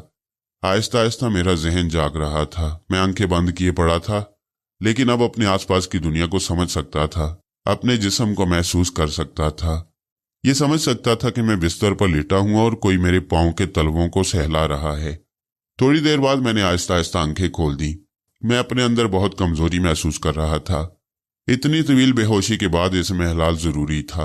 मैंने इधर उधर दीदे घुमाकर देखा, सर घुमाने की कोशिश की तो पता चला कि मेरा चेहरा भारी है। मैं पट्टियों का बोझ महसूस कर रहा था। मुझ में इतनी शक्कत नहीं थी कि मैं अपना सर उठाकर अपने कदमों की तरफ देखता। इसी वक्त नर्स से शायद ऊँगते ऊँगते बुड़बुड़ाकर उठ गई थी। उसने हैरानी से चीख कर कहा, अरे ये बिल्ली तो मिस्टर फरहाद के पांव को चाट रही है, भाग जाओ यहां से। वो अपनी जगह से उठकर बिल्ली को मारने के लिए दौड़ी। सामी वहां से उछलकर बिस्तर पर आई और मेरे पास बैठ गई। नर्स उसके पास दौड़ते हुए आना चाहती थी, तब मैंने नकाहत से कहा, प्लीज नर्स, इस बिल्ली को कुछ ना कहो, इसे मेरे पास रहने दो। मेरी आवाज सुनते ही नर्स एकदम से ठिठक गई। उसने बेयकीनी से मुझे देखा, फिर एकदम से उछलकर वापस पलटकर दौड़ते हुए और कमरे का दरवाजा खोलते हुए बाहर चली गई। वो ये खुशखबरी सुनाने गई थी कि मैं होश में आ चुका हूं। अगरचे मैं होश में आ गया था, ताहम मेरा सर आहिस्ता आहिस्ता चकरा रहा था। कुछ सोचने समझने को जी नहीं चाहता था। गैर शऊरी तौर पर समझ रहा था कि मैं अस्पताल में हूं और डॉक्टर मिकी ब्रॉडले ने प्लास्टिक सर्जरी के जरिए मेरे चेहरे पर कुछ काम किया है और मैं एक मरीज की तरह लेटा हुआ हूं। उस वक्त मुझे ये ख्याल नहीं आया कि मैं पिछली रात से बेहोश पड़ा था और अब दूसरी रात शुरू हो रही है। उस वक्त मेरे दिमाग पर धुंध छाई हुई थी। वो धुंध छटने के बाद मैं अपनों को याद कर सकता था। मेरे कमरे का दरवाजा फिर एक बार खुला। उसके साथ ही दौड़ते हुए कदमों की आवाज आई। फिर मुझे डॉक्टर मिकी ब्रॉडले का चेहरा नजर आया। उसके बाद मॉस टोनी दिखाई दिया। फिर 2 नर्सें, वार्ड बॉय और 2 ऐसे अजनबी थे जो मुसल्ला थे, यानी वो मॉस टोनी के मातहत थे। डॉक्टर ने मेरे करीब आते मुझे खुशी से देखा, मेरे हाथ को थामा, फिर मेरी नब्ज पर उंगलियां रखकर पूछा, तुम होश में आ गए? Thanks God. मगर कैसे होश में आए? डॉक्टर का सवाल ऐसा था कि मुझे अपनी बेहोशी याद आ गई। मैंने पूछा, डॉक्टर मैं कितनी देर तक बेहोश रहा और वो सोनिया कहाँ है? डॉक्टर ने कहा, तुम्हारी बेहोशी को अब 24 घंटे होने वाले हैं। तुमने पता नहीं सोनिया को क्या समझाया था और अपने दिमाग को टेलीपैथी के जरिए कैसी हदायत दी थी कि हम सब परेशानियों में मुब्तला हो गए और तुम्हारे सब साथियों को खतरात से दो चार होना पड़ा। सोनिया रसवंती गायब हैं, दुश्मनों ने उन्हें अगवा कर लिया है और तुम्हारी कोई तीसरी साथी भी है जिसका नाम मरजाना है, वो भी ट्रैप की जा रही है। ये कहकर डॉक्टर ने अपने सर को झटका, फिर कहने लगा, सॉरी, मुझे अभी तुम्हारे सामने ये बातें नहीं करनी चाहिए थी। देखो, तुम अभी दिमाग पर जोर न देना, सोनिया रसवंती वगैरह की फिक्र न करो। अभी तुम्हें जरा पुरसुकून रहने की जरूरत है। सिस्टर जल्दी से जाओ और मिस्टर फरहाद के लिए दूध ले आओ। और देखो उसमें ग्लूकोज भी मिला देना, हरी अप। मैंने अपनी आंखें बंद करके सोचा कि मैंने खुद को होश में लाने के लिए अपने दिमाग को क्या हदायत दी थी और सोनिया को क्या समझाया था। मुझे फौरन याद आ गया, मुझे होश में लाने का सेहरा सामी के सर था। अगरचे मैंने सामी को हदायत नहीं दी थी, वो एक बेजुबान जानवर थी, पता नहीं कहां से आई थी, कैसे आ गई थी, जबकि वो सोनिया के बंगले में थी। और उसे कैसे पता चला कि मेरे पांव के तलवे को चाटना चाहिए। अगर मैं जानवरों के दिमाग को पढ़ सकता तो सामी की हरकतों को भी समझ सकता था। ज्यादा से ज्यादा दिमाग पर जोर देने से यही बात समझ में आ सकती थी कि सामी मेरी गोद में बैठने और मेरी गोद में सर रगड़ने की आदी थी। कभी कभी मेरे गाल पर अपनी जुबान फेरती थी, कभी सीने पर और कभी मेरे कदमों को चाटती थी। उसकी आदत इस वक्त काम आ गई थी। उसने अपने तौर पर अपनी आदत के मुताबिक मेरे पांव के तलवे को चाटा था और मुझ पर बहुत बड़ा एहसान किया था। मुझे डॉक्टर की आवाज सुनाई दी, देखो फरहाद, तुम शायद आंखें बंद किए सोचो फिक्र में डूब गए हो, जबकि मैं तुम्हें मना कर रहा हूं। मैंने आंखें खोलकर कहा, नहीं डॉक्टर, मैं किसी फिक्र और परेशानी में नहीं हूं। मैं सिर्फ इतना सोच रहा था कि मैं होश में कैसे आया।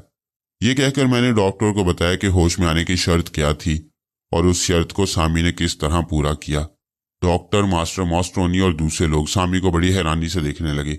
मॉस्ट्रोनी ने कहा, लानत है मुझ पर, ये बिल्ली तो बार बार इस कमरे में आपके पास आना चाहती थी, लेकिन मैंने इसका रास्ता रोका था और इसे अस्पताल से बाहर भगा दिया। मुझे मालूम होता तो मैं इसे अपने सर पर बिठाकर इस कमरे में लाता। अफसोस। डॉक्टर ने कहा, अगर पहले से हर बात मालूम हो जाए तो इंसान कभी ना पछताए। मिस्टर फराज जैसा आदमी जो टेलीपैथी जानता है, वो भी कितना जबरदस्त धोखा खा चुका है। ये महज इसलिए कि मुस्तकबिल की बात ये साहब भी नहीं जान सकते। नर्स दूध का गिलास एक ट्रे में रख कर ले आई। दो आदमियों ने मुझे सहारा देकर उठाया और बिस्तर पर बिठा दिया। सिस्टर ने मेरे मुंह से दूध का गिलास लगा दिया। मैं जैसे बरसों का प्यासा था, जल्दी जल्दी दूध को हलक से उतारने लगा। पीने के दौरान मैंने सोचा कि मैंने सोनिया को जो हदायत दी थी उसने अमल क्यों नहीं किया, वो कहाँ गई, उसके साथ कैसी मजबूरियां पेश आई हैं, मुझे उनके मुतल्लिक मालूम होना चाहिए। सोचने के दौरान ही मैंने गिलास खाली कर दिया। फिर मुझे आराम से लिटा दिया गया। लेटते ही मैंने सोच के जरिए सोनिया तक पहुंचने की कोशिश की। मैं उसके दिमाग तक पहुंच तो गया, मगर मेरा सर दुखने लगा। दिमाग के अंदर सनसनाहट सी होने लगी। ऐसी सनसनाहट के दौरान मैंने सोनिया के दिमाग से रसवंती की आवाज सुनी। वो कह रही थी, सोनिया जल्दी बाहर आओ, देखो दूर कहीं हेलीकॉप्टर की आवाज सुनाई दे रही है, मुझे तो अंधेरे में कुछ नजर नहीं आ रहा। ये बात सुनते ही सोनिया अपनी जगह से उठकर तेजी से जाने लगी। उसी वक्त मैं उसके दिमाग से मजबूरन निकल आया, क्योंकि मेरा दिमाग इतनी शिद्दत से दुख रहा था कि मैं ख्याल ख्वानी जारी नहीं रख सकता था। जिस तरह मेहनत और मुशक्कत के लिए जिस्मानी ताकत जरूरी होती है, उसी तरह ख्याल ख्वानी के लिए दिमाग को तवाना और सेहतमंद रखना जरूरी होता है। और उस वक्त मैं एक तवील बेहोशी के बायस दिमागी तौर पर कमजोर हो गया था। उस वक्त अपने करीब मुझे मास्टर मॉस्ट्रोनी की आवाज सुनाई दी।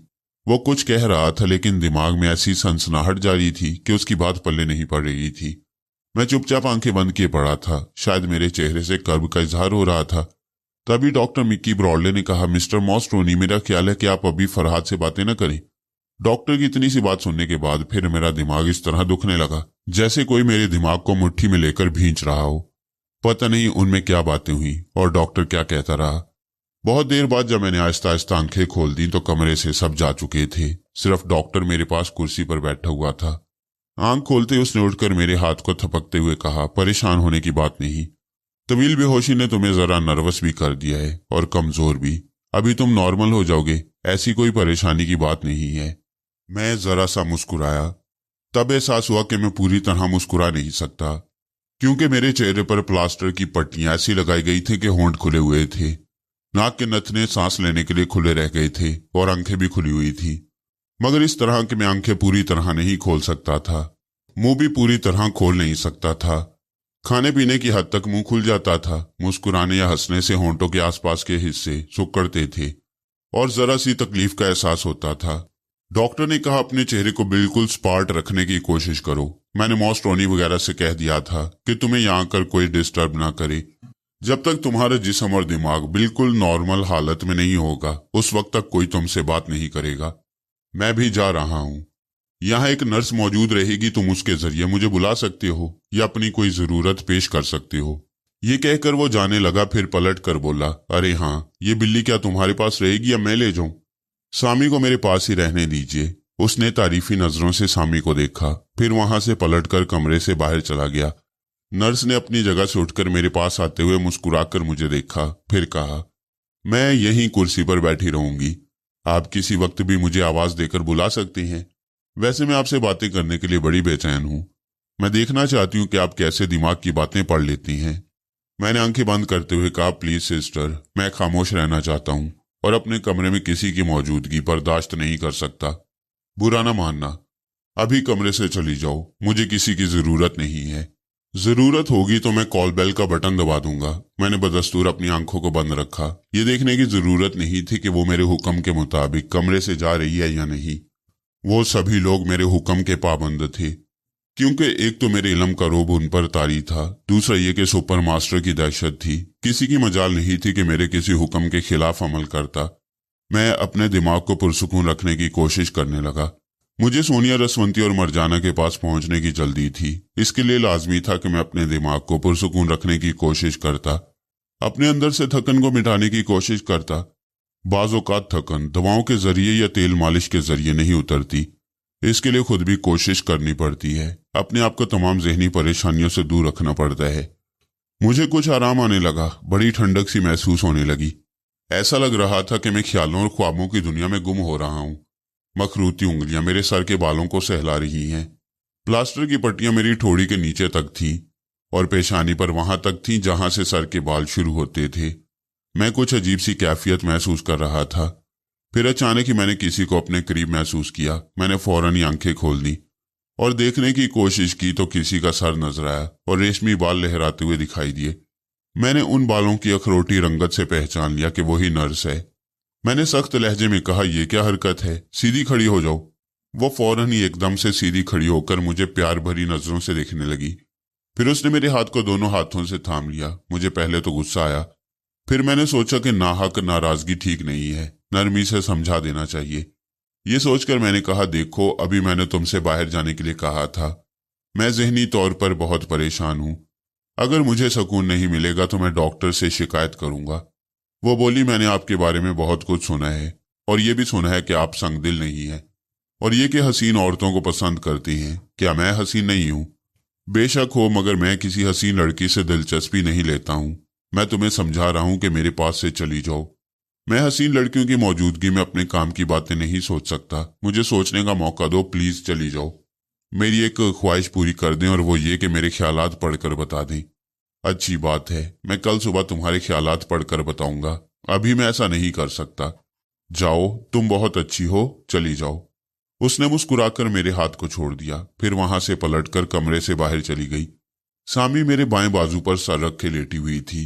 मैं उस तरफ करवट बदलकर उसके बदन को आहिस्ता आहिस्ता सहलाने लगा। उसने एक बार सर उठाकर मेरी तरफ देखा, फिर हौले से म्याऊं कहकर सर को झुकाते हुए आंखें बंद कर ली और सो गई। मैं समझ गया कि ये बहुत थकी हुई है और यकीनन इतनी भटकती रही है कि इसको सोने का मौका भी नहीं मिला है और ये मेरी खातिर अपनी नींद हराम करके और भूखी प्यासी रहकर मेरे पास आई है और अब नींद पूरी कर रही है।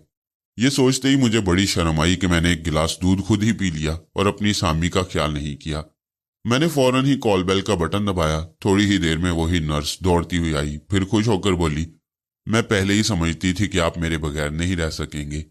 ये कहते उसने मेरे हाथ को अपने दोनों हाथों में थाम लिया। मैंने जल्दी से अपने हाथ को छुड़ाते हुए बेजारी से कहा, पता नहीं तुम्हें क्यों इतनी खुशफहमी है, जल्दी से जाओ और कटोरे में दूध लेकर आओ, मेरी बिल्ली पिएगी। उसने नागवारी से सामी की तरफ देखा, फिर मुंह बनाकर वापस चली गई। थोड़ी देर बाद एक बड़े से प्याले में दूध आ गया। मैंने सामी को झिंझोड़ कर उठाया, फिर प्याले की तरफ इशारा किया। उसने म्याओ कहकर मेरी तरफ जैसे शुक्रिया अदा करते हुए देखा और मेज के ऊपर चढ़कर प्याले में मुंह डालकर दूध पीने लगी। नर्स ने उसे देखा, फिर एक सर्द आह भरते हुए पूछा, क्या ये बिल्ली हमेशा आपके बाजू पर सर रख कर सोती है? हाँ, ये ऐसा ही करती है। वो हसरत से बोली, काश कि मैं भी बिल्ली होती। मैंने उस पर एक नजर डाली, फिर मुझे शरारत सूझी तो मैंने कहा, तुम बिल्ली होती तो बिल्ली ही रहती। शायद तुम्हें नहीं मालूम कि ये बिल्ली नहीं है। ये बिल्ली नहीं है तो क्या कुत्ता है? नहीं, तुम शायद मजाक समझो, ये मेरी महबूबा है। उसने हैरानी से मुझे देखते हुए कहा, महबूबा है, इसका क्या मतलब हुआ? मैंने पूछा, तुमने सुना होगा कि हिंदुस्तान में, खुसूसन नेपाल के इलाके में बड़े बड़े जादूगर रहते हैं।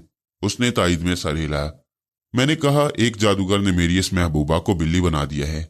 वह हैरानी से चीख कर बोली, नहीं, ये कैसे हो सकता है? हो सकता है, इसलिए हो गया। मैं इसे सामी कहता हूँ। सामी मेरी महबूबा है। जब मेरे पास कोई नहीं होता, मैं कमरे में होता हूँ, तो ये इंसान के रूप में आ जाती है।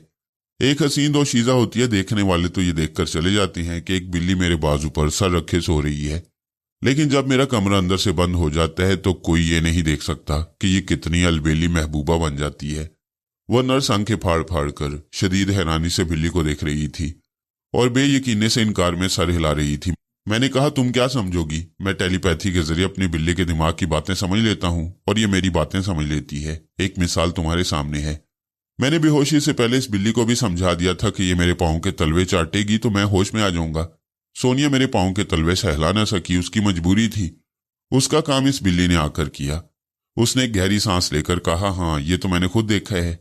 उसने अजीब कारनामा अंजाम दिया है। हम सब आपकी बेहोशी की वजह से परेशान थे और इसने सारी परेशानियां दूर कर दी, मगर मुझे यकीन नहीं आ रहा है कि ये कोई दोशीज़ा है, बिल्ली नहीं है।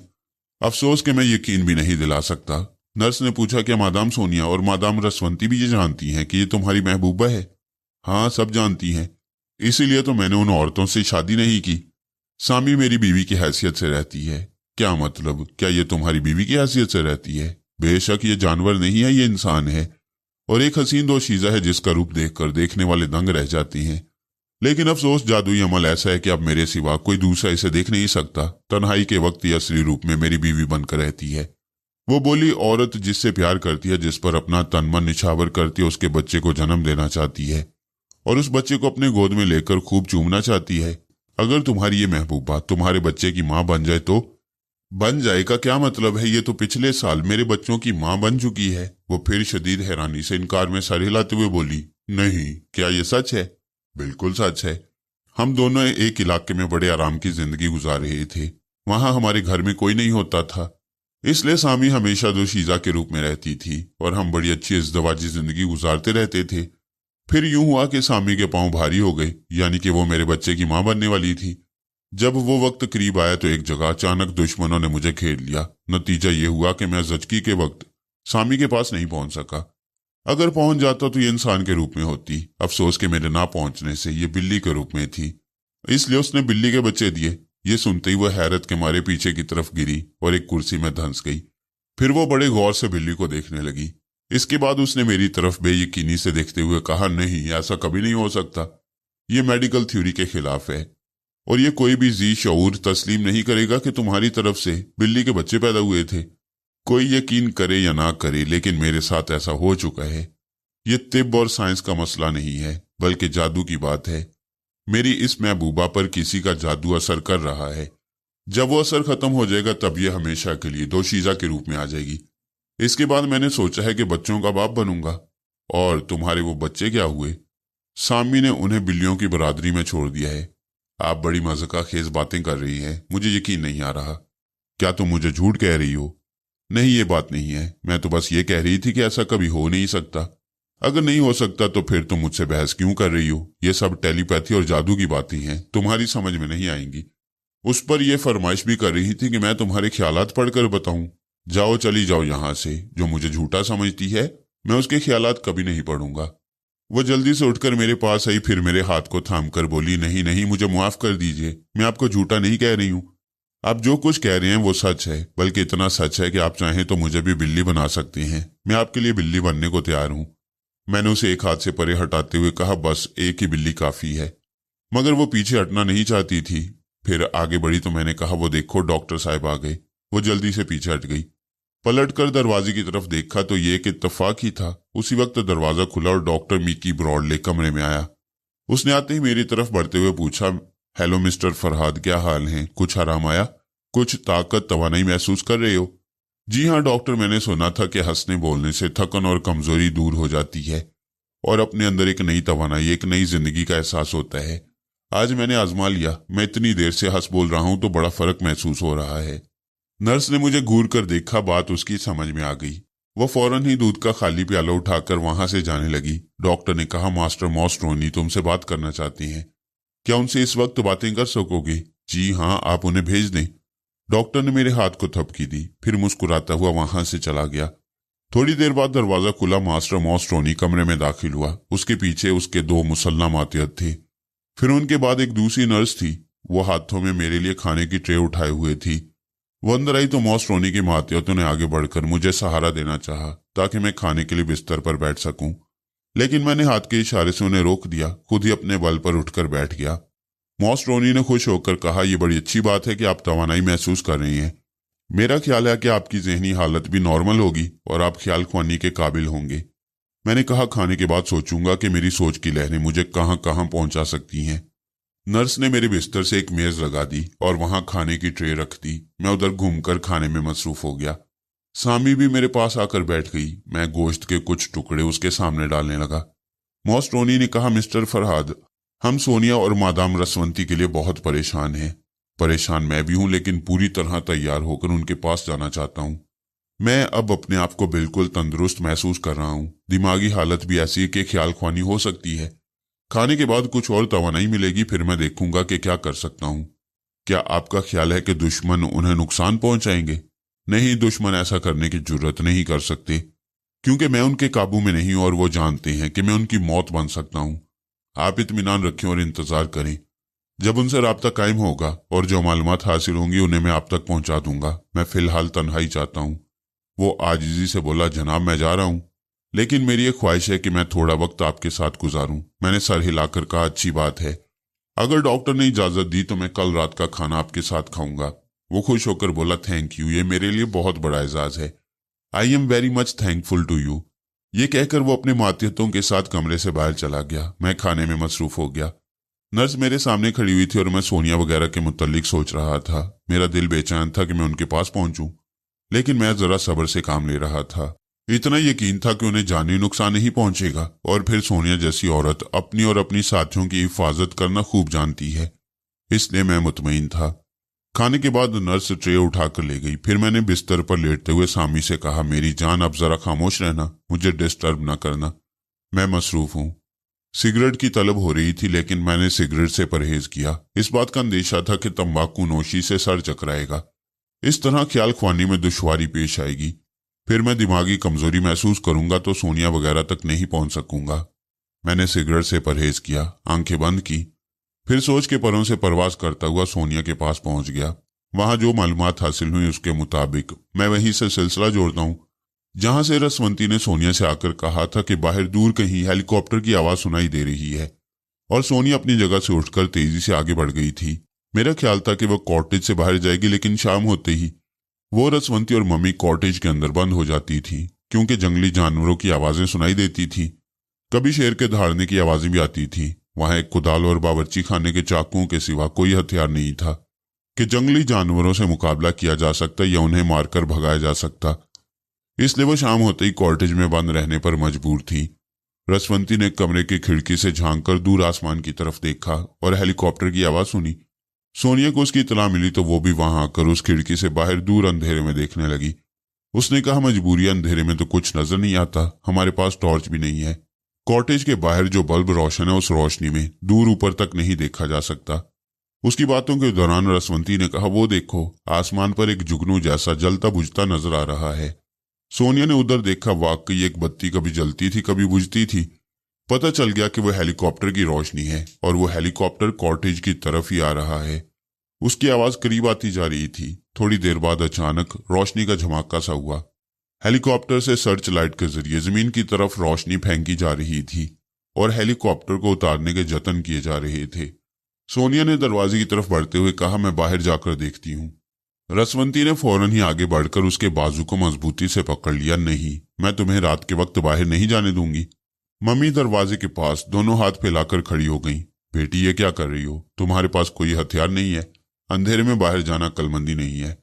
सोनिया ने कहा, मम्मी आप लोग इत्मीनान रखें, मुझे बाहर अब दरिंदों से नुकसान नहीं पहुंचेगा, क्योंकि हेलीकॉप्टर यहां उतर रहा है। उसकी रोशनी दूर तक फैल रही है और वो हमसे ज्यादा 100 गज के फासले पर उतरेगा। इस जंगल के दरिंदे रोशनी और आवाज के करीब नहीं आएंगे। आप देख रही हैं कि हेलीकॉप्टर का शोर कितना है। ऐसे शोर से दरिंदे दूर भागती हैं। रसवंती ने उसके बाजू को झंझोड़ते हुए कहा, जो कुछ भी हो, तुम्हारा बाहर जाना कोई जरूरी नहीं है। जो लोग हेलीकॉप्टर के जरिए यहां आ रहे हैं वो यहीं आकर दस्तक देंगे। मैं तुम्हें बाहर नहीं जाने दूंगी। सोनिया ने उसे मुस्कुरा कर देखा। एक जमाना था जब वो एक दूसरे की दुश्मन थी। कभी वो दुश्मन बनती थी, कभी हालात से मजबूर होकर दोस्त बन जाती थी। इस वक्त भी ऐसे ही हालात थे, लेकिन अब की बात और थी। रसवंती बिल्कुल बदली हुई सी लगती थी। यूं मालूम होता था जैसे वो मेरा ख्याल छोड़ रही है, मुझसे ताल्लुकात तोड़ देना चाहती है और सोनिया से मेरा रिश्ता जोड़ देना चाहती है। शायद इसी जज्बे के तहत वो सोनिया से मोहब्बत करने लगी थी और शायद इसीलिए उसने सोनिया को बाहर किसी खतरे में कूदने से रोका था। सोनिया ने हंसते हुए कहा, मुझे जाने दो, एक अनार है 100 बीमार हैं, किसी एक बीमार को तो कम होना चाहिए। रसवंती ने इनकार में सर हिलाते हुए कहा, नहीं, तुम बीमार नहीं हो, फरहाद की दवा हो, फरहाद की पहली दवा और शायद आखिरी दवा भी तुम ही रहोगी। तुम्हारा और उसका जोड़ा ऐसा है जिसकी मिसाल नहीं मिलती। मैं टेलीपैथी का सहारा लेकर फरहाद के शाना बिशाना चल सकती हूँ, मगर तुम तो टेलीपैथी के बगैर ही पुरखतर राहों से उसके साथ गुजर जाती हो। तुम मुझसे ज्यादा बाकमाल हो। मैं इस बात को आज तस्लीम कर रही हूँ और इंसाफन कहती हूँ कि फरहाद पर सिर्फ तुम्हारा हक है। मैं तुम्हें बहन कहती हूँ और इस नाते से तुम्हें बाहर किसी खतरे में कूदने की इजाजत नहीं दूंगी। सोनिया ने आगे बढ़कर उसे अपने सीने से लगा लिया, फिर थपकते हुए बोली, तुम मुझे बहन बना रही हो तो बहन के दिल को भी समझो। मेरा दिल बहुत बड़ा है, उसमें सिर्फ फरहाद नहीं तुम भी समा गई हो। मैं औरत हूं और औरत के दिल को अच्छी तरह समझती हूँ। औरत एक बार जिसे मोहब्बत करती है, मरते दम तक उसकी मोहब्बत को दिल से निकाल कर नहीं फेंक सकती। तुम फितरत के खिलाफ बातें ना करो। मैं अच्छी तरह समझती हूँ कि फरहाद एक रोग है, ऐसा रोग जो लग जाता है तो फिर जाता नहीं। फिर वो जल्दी से रसवंती को अपने सीने से अलग करते हुए बोली, ये मौका कुछ और है और हम किसी और बहस में उलझ गई हैं। आओ खिड़की से देखें कि कौन आ रहा है। ये कहते ही वो दोनों खिड़की की तरफ बढ़ी। मम्मी भी उनके पीछे जाने लगी। तीनों ने खिड़की के पास आकर देखा। हेलीकॉप्टर अब जमीन पर उतर चुका था। उसके गर्दिश करते हुए पंखे थम रहे थे। सर्च लाइट की रोशनी के बायस उसके चारों तरफ उजाला था। खिड़की से साफ नजर आ रहा था। हेलीकॉप्टर से पहले 2 मुसल्ला जवान नीचे आए और उन्होंने रिवॉल्वर हेलीकॉप्टर की तरफ तान रखा था, जिसकी जद में एक दोशीजा उतरते हुए नजर आई। उसके पीछे एक उधेड़ उम्र की औरत थी। फिर उसके पीछे 2 मुसल्ला जवान नीचे उतरने लगे। मम्मी ने कहा, 2 औरतें और आ गईं, भला ये कौन हो सकती हैं? उनकी बात खत्म होते ही तीनों ने चौंक कर उधर देखा। आने वाली दोशीजा ने एक मुसल्ला जवान को उठाकर दूसरे मुसल्ला जवान पर फेंक दिया और रिवॉल्वर छीनकर तीसरे नौजवान की गर्दन को पीछे से दबोचकर खड़ी हो गई। सोनिया ने उछलकर कहा, मैं समझ गई, ये मरजाना हो सकती है। ये कहते ही वो दौड़ते हुए दरवाजे की तरफ गई। दरवाजा एक झटके से खोला, फिर वो बाहर निकलकर तेजी से हेलीकॉप्टर की तरफ दौड़ने लगी। उस वक्त तक हेलीकॉप्टर का पंखा तेजी से गर्दिश करने लगा था। जंगल के सन्नाटे में दूर तक शोर गूंज रहा था। सोनिया दौड़ती हुई जा रही थी, उसी वक्त फायरिंग की आवाज सुनाई दी। वो एक जरा ठिठक गई। उसने देखा वो 2 मुसल्ला जवान जो निहत्थे हो गए थे, उनकी लाशें जमीन पर पड़ी हुई थी। बाकी 2 जवान मरजाना से उलझ रहे थे। उस पर हमला करने के लिए आते थे और मार खा खा कर पीछे हट जाते थे। मरजाना ने पता नहीं किस तरह उन्हें भी निहत्था कर दिया था। वो दोनों जमीन पर पड़े हुए रिवॉल्वर की तरफ बढ़ना चाहते थे, मगर मरजाना बड़ी फुर्ती से उन पर इस तरह हमला करती थी कि वो रिवॉल्वर की बजाय किसी दूसरी तरफ जाकर गिरते थे। सोनिया मुस्कुराने लगी। उसे इत्मीनान हो गया कि मरजाना को उसकी मदद की जरूरत नहीं है। वो आहिस्ता आहिस्ता उनकी तरफ बढ़ने लगी, लेकिन यह इत्मीनान गलत था। सोनिया को उस वक्त गलती का एहसास हुआ जब हेलीकॉप्टर जमीन से बुलंद हो गया। उसे ख्याल आया कि हेलीकॉप्टर को यहां रुकना चाहिए था। वो तेजी से दौड़ने लगी, लेकिन अब दौड़ना बेकार था। हेलीकॉप्टर बहुत बुलंदी पर चला गया था। उसने जमीन पर पड़े हुए एक रिवॉल्वर को उठाकर बेतहाशा बुलंदी की तरफ फायरिंग की, लेकिन हेलीकॉप्टर उस फायरिंग की जद से निकलता चला गया। दूसरी तरफ फायरिंग की आवाज सुनकर लड़ने वाले रुक गए थे और सोनिया की तरफ देखने लगे थे। 2 जवान जो मरजाना और उसकी मां को कैदी बनाकर लाए थे, उन्होंने फौरन ही अपने दोनों हाथ ऊपर उठा लिए और सहमे हुए अंदाज में सोनिया की तरफ देख रहे थे। सोनिया ने मरजाना की तरफ देखते हुए पूछा, क्या तुम मरजाना हो? मरजाना ने इस बात में सर हिलाया। तब सोनिया ने कहा, तो फिर जल्दी से जमीन पर पड़े हुए रिवॉल्वरों को उठा लो। हम यहाँ निहत्थे हैं, यह हथियार हमारे काम आएंगे। मरजाना ने तीनों रिवॉल्वर जमीन पर से उठाते हुए पूछा, तुम कौन हो? मेरा नाम सोनिया है। क्या फरहाद ने कभी मेरा जिक्र नहीं किया था? हाँ, कई बार तुम्हारा जिक्र किया था, लेकिन मैं तुम्हें चेहरे से नहीं पहचानती थी। आज देख रही हूँ। सोनिया ने उन कैदी जवानों से कहा, तुम लोग अपनी और इन लाशों की कमर से कारतूस की पेटियां उतारकर हमारे हवाले कर दो। उन्होंने हुक्म की तामील की। थोड़ी देर बाद सोनिया और मरजाना उन दोनों को कैदी बनाकर कॉटेज में ले आई। उनके पीछे पीछे सायरा बानो भी आ गई। फिर वहां एक कमरे में ले जाकर सोनिया उन कैदियों से सवालात करने लगी कि वो कौन है, कहां से आए हैं और ये कौन सी जगह है जहां उन्हें लाकर रखा गया है। उन दोनों कैदियों ने कहा कि वो इस साजिश के मुताल्लिक कुछ नहीं जानते। वो किराए के गुंडे हैं और अपना मुआवजा लेकर किसी के लिए भी काम करते हैं। अपने काम को और मुआवजे को देखते हैं, काम की नौयत को समझने की जरूरत नहीं समझते। सोनिया ने कहा, मुझे यकीन नहीं आता कि हमारे दुश्मनों से तुम्हारा ताल्लुक सिर्फ काम और मुआवजे का है। हम मजबूर हैं कि कोई सबूत अपनी सच्चाई का पेश नहीं कर सकते। वैसे हमने हेलीकॉप्टर के पायलट को बात करते हुए सुना है कि आप लोगों के जो दुश्मन हैं वो आप लोगों के सामने खुद कभी नहीं आएंगे और ना कभी बराह रास्त बात करेंगे। वो कहते हैं कि आप लोगों का कोई आदमी टेलीपैथी जानता है। अगर वो लोग सामने आएंगे या अपनी आवाज सुनाएंगे तो टेलीपैथी का शिकार हो जाएंगे। इसीलिए वो हमें मुआवजा देकर काम कराते हैं। सोनिया ने उसे गहरी नजरों से देखते हुए कुछ सोचा, फिर पूछा, अच्छी बात है। ये बातें तो किसी हद तक तस्लीम की जा सकती हैं कि तुम किराए के बदमाश हो, लेकिन तुम लोगों ने हेलीकॉप्टर में सफर करते ये तो देखा होगा कि कहां से यह हेलीकॉप्टर परवाज करता हुआ यहां आया है। तुम लोगों को उस इलाके का इल्म होना चाहिए। एक कैदी ने कहा, मादाम आप समझदार हैं, खुद समझ सकते हैं कि हमारा सफर अंधेरी रात में शुरू हुआ और यहां अंधेरी रात में आकर खत्म हुआ। हम ये नहीं समझ सके कि कहां से गुजर रहे हैं और किस इलाके पर से परवाज करते हुए यहां पहुंचे हैं। बस इतना मालूम है कि हमने खुश्की भी देखी और समुंदर भी देखा। इसके बाद हम नहीं जानते कि कितनी देर तक परवाज करते हुए यहां आए हैं, क्योंकि हमारे हाथों में घड़ियां भी नहीं है। मम्मी ने तायद में सर हिलाकर कहा, यह बात दिल को लगती है कि अंधेरे में उन्हें कुछ नजर नहीं आया होगा। मरजाना ने कहा, लेकिन मेरे दिल को उनकी बात नहीं लगती। जब उनसे मुआवजा तय हुआ और जब उन्हें काम बताया गया तो यह भी बताया गया होगा कि हमें किस इलाके में ले जाकर छोड़ना है। ये अंधों की तरह तो यहां नहीं आए होंगे। अपना भला बुरा और आगे पीछे के खतरात को समझते हुए उन्होंने ये काम अपने हाथ में लिया होगा। सोनिया ने तायद में सर हिलाकर कहा, तुम दुरुस्त कहती हो। ये बदमाश सीधी तरह सच नहीं बोलेंगे, इन्हें गोली मार देना मुनासिब है। वो दोनों खौफ से सोनिया को और कभी मरजाना को देखने लगे, क्योंकि वही दो जबरदस्त औरतें नजर आ रही थीं। फिर एक ने कहा, हमें माफ कर दो, हमसे बहुत बड़ी गलती हुई है। सोनिया ने पूछा, किस बात के लिए माफ कर दूं? मुआफी की कोई वजह तो होनी चाहिए। उन्होंने सर को झुका लिया। एक ने कहा, हम क्या कह सकती हैं, हमने समझा था कि बस सीधा सादा सा काम है, उसे निपटा कर चले आएंगे। ये सोचा भी नहीं था कि मुसीबत में फंस जाएंगे। हाँ, तुम लोगों ने यह समझा था कि दो कमजोर और मजलूम औरतें हैं, इन पर रहम खाना, इनके साथ इंसानी हमदर्दी करना कोई जरूरी नहीं है। इन्हें जहन्नुम में फेंक कर आओ और अपना मुआवजा वसूल करो। वैसे आज तुमने देख लिया कि हर औरत कमजोर नहीं होती, यहां सिर्फ औरतें हैं और यही औरतें तुम्हारा कबाड़ा कर देंगी। दोनों को यकीन हो गया कि उन्हें जिंदा नहीं छोड़ा जाएगा। जब मौत का यकीन हो ही गया तो फिर वो मौत से क्यों न लड़ते। हर इंसान जिंदगी की खातिर मौत से लड़ता है। बस इसीलिए उन्होंने अचानक सोनिया और मरजाना पर उछलकर हमला कर दिया। वो दोनों तैयार नहीं थी, इसकी उन्हें तवक्को भी नहीं थी, इसलिए धोखा खा गई। दोनों के हाथों से रिवॉल्वर गिर पड़े। वो दोनों कैदी रिवॉल्वर उठाना चाहते थे, मगर इतनी सी देर काफी थी। अगरचे वो दोनों गाफिल थीं, लेकिन एक झटके से संभल भी गई। उन्होंने उन्हें रिवॉल्वर उठाने का मौका नहीं दिया। उनके मुंह पर और कमर पर लात जमाई, फिर उन्हें बालों से पकड़कर उठाया और ताबड़तोड़ ऐसे घून से मारे कि वो फिर कुर्सियों में जाकर फंस गए। अब वो हसरत से रिवॉल्वरों की तरफ देख रहे थे, जो चंद कदम के फासले पर जमीन पर पड़े हुए थे और जिन्हें वो हासिल नहीं कर सकते थे। सोनिया और मरजाना ने उन रिवॉल्वरों को उठाते हुए एक दूसरे को देखा। फिर सोनिया ने कहा, हम तुम्हें यहां जिंदा नहीं रख सकते। वो दोनों हाथ जोड़कर गिड़गिड़ाने लगे। सोनिया ने कहा, बकवास मत करो, मेरी बात सुनो। यहां महदूद राशन है और ये राशन हमारे कुछ अरसे तक के लिए काफी होगा। हम नहीं चाहते कि इसमें तुम दोनों का भी हिस्सा बढ़ जाए। फिर ये कि हम तुम्हें गोलियां भी नहीं मारेंगे।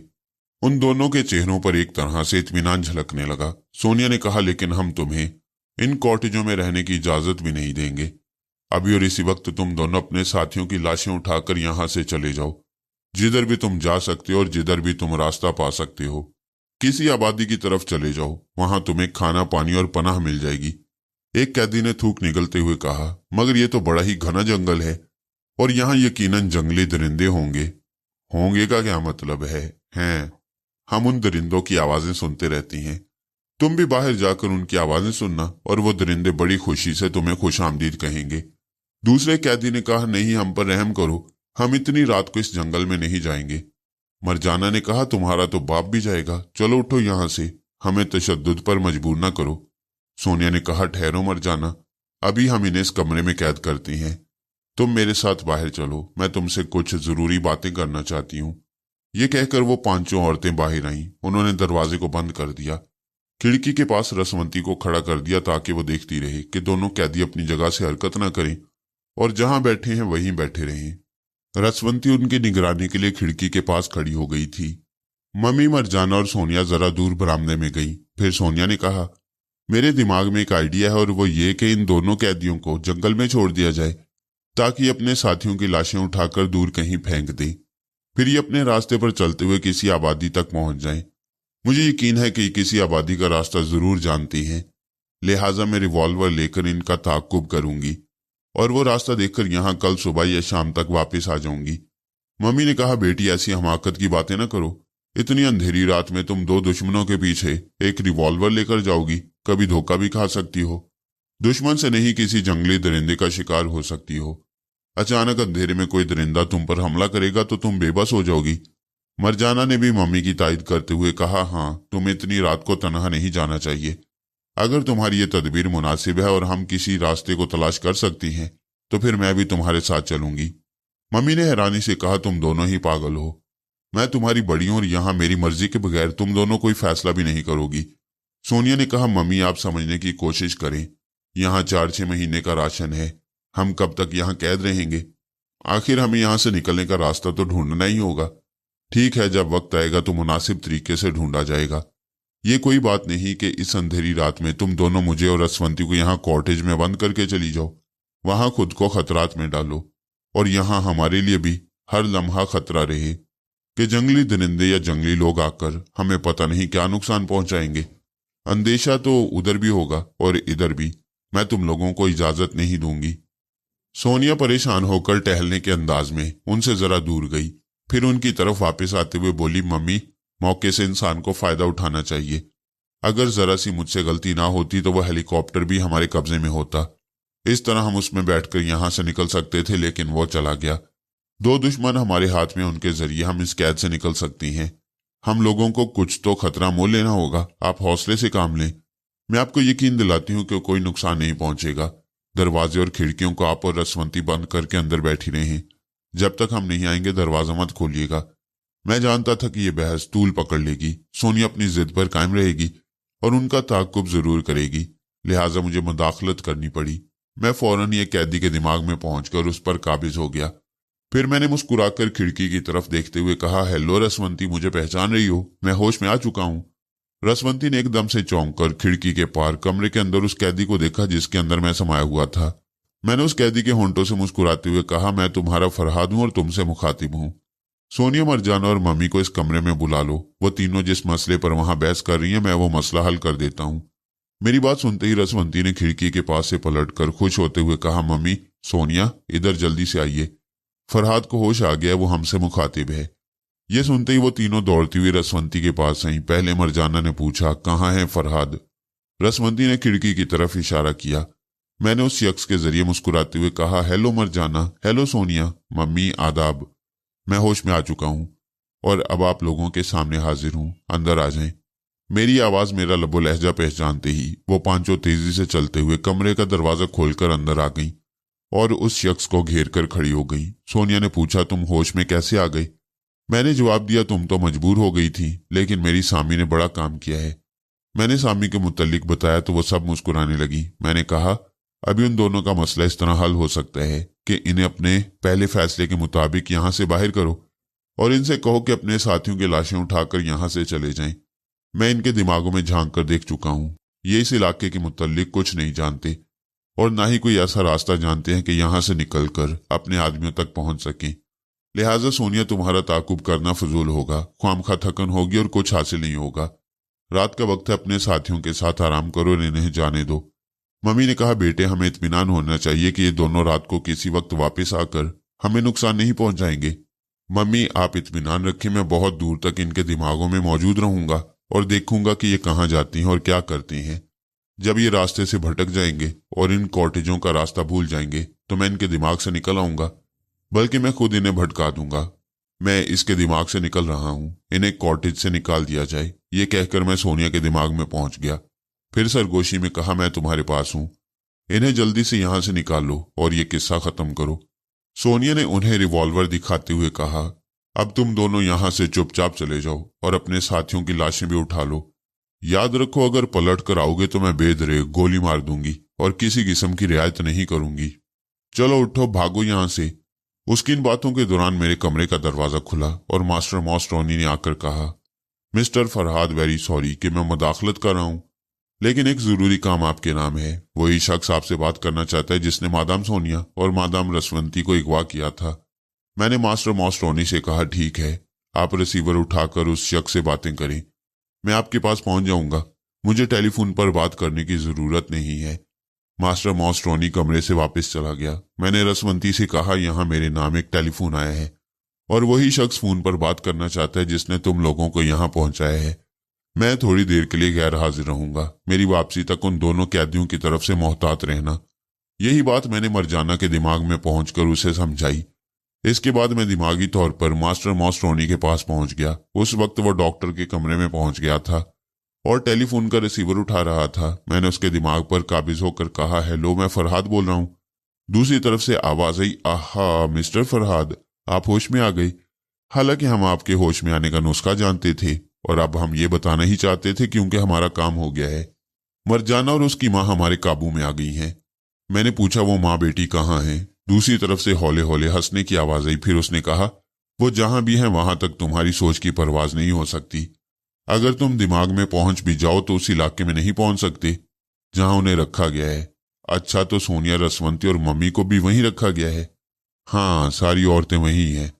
बड़ी अजीब बात है कि आपकी फैमिली में सिर्फ औरतें ही औरतें हैं, एक भी मर्द नहीं है। हाँ, मैंने महज औरतों को इसलिए रखा है कि तुम जैसे बदमाशों को औरतों के हाथों से ही जूते पड़ते रहें। मैं कोई सुपर मास्टर या मास्क मैन नहीं हूं कि तुम्हारी औरतों से मरूब हो जाऊंगा। ये औरतें तुम्हारे लिए दर्द सर बन जाएंगी। मैं ऐसी चालें चलूंगा कि तुम्हारी टेलीपैथी बिल्कुल ही एक जंग आलूद हथियार बनकर रह जाएगी।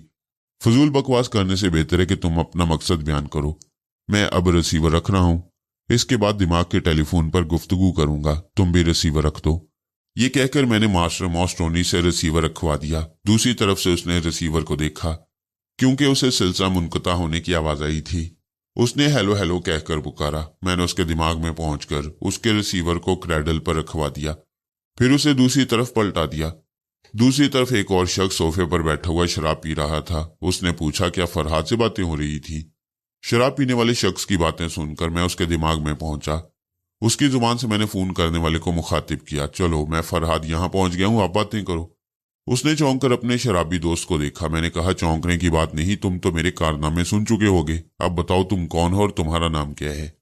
वो परेशान होकर अपने साथी को देखता रहा, फिर बोला, मैं कैसे यकीन करूं कि तुम फरहाद हो? तुम तो मेरे दोस्त हो। हाँ, दोस्त तो हूं, लेकिन अभी फरहाद के कब्जे में हूं। बेहतर है कि तुम काम की बातें करो। अगर ये सबूत चाहते हो कि फरहाद अपनी मौजूदगी साबित करे तो वो इस तरह हो सकता है कि अभी तुम्हारे हाथ पांव टूटेंगे और तुम बुरी तरह जख्मी हो जाओगे। उसने इनकार में सर हिलाते हुए कहा, नहीं नहीं, मैं यकीन कर रहा हूं, मेरा नाम जलाल बेग है और मैं हशमत बेग का बेटा हूं। वही हशमत बेग जो मरजाना का बाप होने का दावा कर रहा है। उसके दावे के मुताबिक मरजाना मेरी सौतेली बहन है और उसकी माँ मेरी सौतेली माँ है। ये आपस में हम सब रिश्तेदारों की बातें हैं। तुम्हें हम सब लोगों से अलग रहना चाहिए।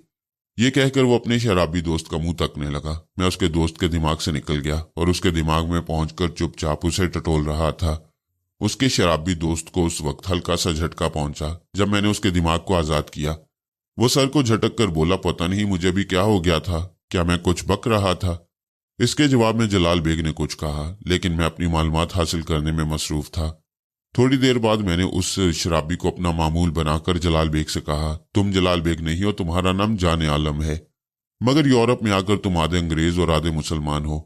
अपना नाम जाने आलम को तुमने जॉन एलम बना रखा है और तुम एक ऐसे शख्स जलाल बेग के लिए काम कर रहे हो जिसे तुमने देखा भी नहीं है, ना ही उसकी आवाज सुनी है। तहरीर के जरिए तुम्हें पैगामात, हदायत और अहकामात मिलते हैं और तुम उनके मुताबिक अमल करते हो।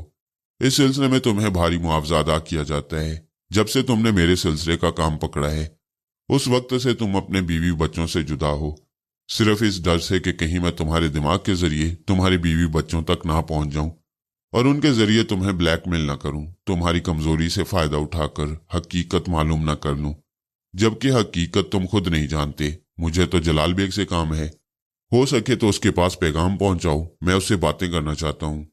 उसने कहा, फरहाद साहिब, जब आप इतनी बातें मालूम कर चुके हैं कि मैं जलाल बेग को पहचानता नहीं हूं, उसकी आवाज भी नहीं सुनी है, तो फिर मैं आपकी बातें उसके पास कैसे पहुंचा सकता हूं? इस तरह के जैसे अब तक अपनी बात उसके पास पहुंचाते रहे हो। वो इनकार में सर हिलाकर बोला, मैं आज तक ऐसा राब्ता कायम नहीं कर सका कि अपनी बात उस तक पहुंचा सकूं। ये एक तरफा ताल्लुकात हैं। वो जब चाहता है एक तहरीर के जरिए राब्ता कायम कर लेता है। एक गूंगा पैगाम्बर उसकी तहरीर मुझ तक पहुंचा देता है, फिर मैं अपनी बात उसी वक्त लिखकर उसे भेज देता हूं। अब जब तक वो गूंगा पैगाम्बर नहीं आएगा, उस वक्त तक मैं आपकी बात वहां नहीं पहुंचा सकूंगा। उसकी बात खत्म होते ही टेलीफोन की घंटी बजने लगी। वो फौरन ही उठकर टेलीफोन के पास गया और रिसीवर उठाकर बोला, हेलो, मैं जॉन एलम बोल रहा हूं।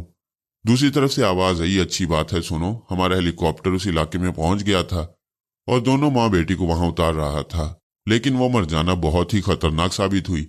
उसने 2 मुसल्ला जवानों को मार डाला है और बाकी 2 को कैदी बनाकर रख लिया है। हेलीकॉप्टर का पायलट बड़ा ही हाजिर दिमाग था। वो फौरन ही वहां से निकल भागा। क्या आपने अस्पताल के डॉक्टर को वो नुस्खा बता दिया था कि फरहाद किस तरह होश में आ सकते हैं? मेरे बताने से पहले ही फरहाद होश में आ गया था। क्या फरहाद से बातें करना चाहते हो? नहीं, तुम फरहाद से कहो कि वो उन औरतों से दिमागी राब्ता कायम करे और उन्हें समझा दे कि हमारे आदमियों से उलझने की कोशिश ना करें, वरना उनके हक में बहुत बुरा होगा। हम अभी तक उन पर मेहरबानी कर रहे हैं और मेजबानी के उम्दा फराइज अदा कर रहे हैं। अगर हम चाहते तो उन्हें भूखों मार डालते। जाने आलम ने कहा, मैं अभी फरहाद साहब से अपने मामलात में गुफ्तगू करके आपका जिक्र करता हूँ। दूसरी तरफ से कहा गया, अभी मेरा जिक्र न करना। मैं बताई देता हूँ कि वहां सोनिया और मरजाना के हाथों में हमारे रिवॉल्वर और कारतूस की पेटियां आ गई हैं और ये बात हमारे लिए परेशानी का बायस है। फरहाद से कहा जाए कि वो अपनी औरतों को समझाए और उनसे कह दे कि रिवॉल्वर और कारतूस की पेटियां उसी जगह रख दी जाएं जहां से वो उठाकर ले गई हैं। जब दूसरी बार हेलीकॉप्टर वहां पहुंचेगा तो हम वो चीजें हासिल कर लेंगे। शर्त यह है कि अब की बार हेलीकॉप्टर वहां पहुंचेगा तो कम से कम सोनिया और मरजाना को हेलीकॉप्टर से 500 गज के फासले पर रहना चाहिए। ये बातें फरहाद ही समझा सकता है। जाने आलम ने पूछा, हमारा हेलीकॉप्टर वहां दूसरी बार कब जाएगा? ये मैं नहीं जानता कि कब जाएगा। जब जलाल बेग की तरफ से अहकामात मिलेंगे तो मैं आपको बताऊंगा। उसी के मुताबिक आप फरहाद को बताएंगे कि हेलीकॉप्टर वहां कब पहुंच रहा है और कब मरजाना और सोनिया को हेलीकॉप्टर से दूर रहना चाहिए और हथियार डाल देने चाहिए। जाने आलम ने कहा, हमारे 2 आदमी मरजाना के हाथों मारे गए, 2 कैदी बना लिए गए। उन कैदियों की वापसी के सिलसिले में कोई बात नहीं होगी? नहीं, कोई बात नहीं होगी। जलाल बेग को इत्मीनान है कि वो 2 कैदी हमारी तरह बिल्कुल अनजान हैं। जिस तरह हम जलाल बेग के बारे में कुछ नहीं जानते, उसी तरह वो कैदी भी सोनिया और मरजाना को जलाल बेग तक नहीं पहुंचा सकेंगे, बल्कि उस इलाके के बारे में भी सही मालूमात फराहम नहीं कर सकेंगे।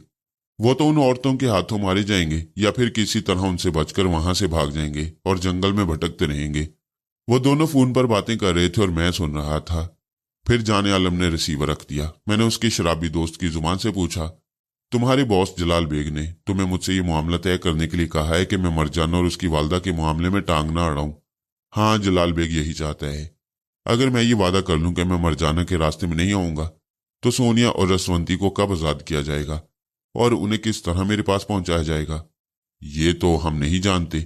जलाल बेग ने हमें सिर्फ इतना ही कहा था कि हम तुम्हें इस सिलसिले में वार्निंग दें और अगर तुम राजी हो जाओ तो सोनिया और रसवंती को किस तरह आजाद किया जाएगा यह हमें नहीं बताया गया।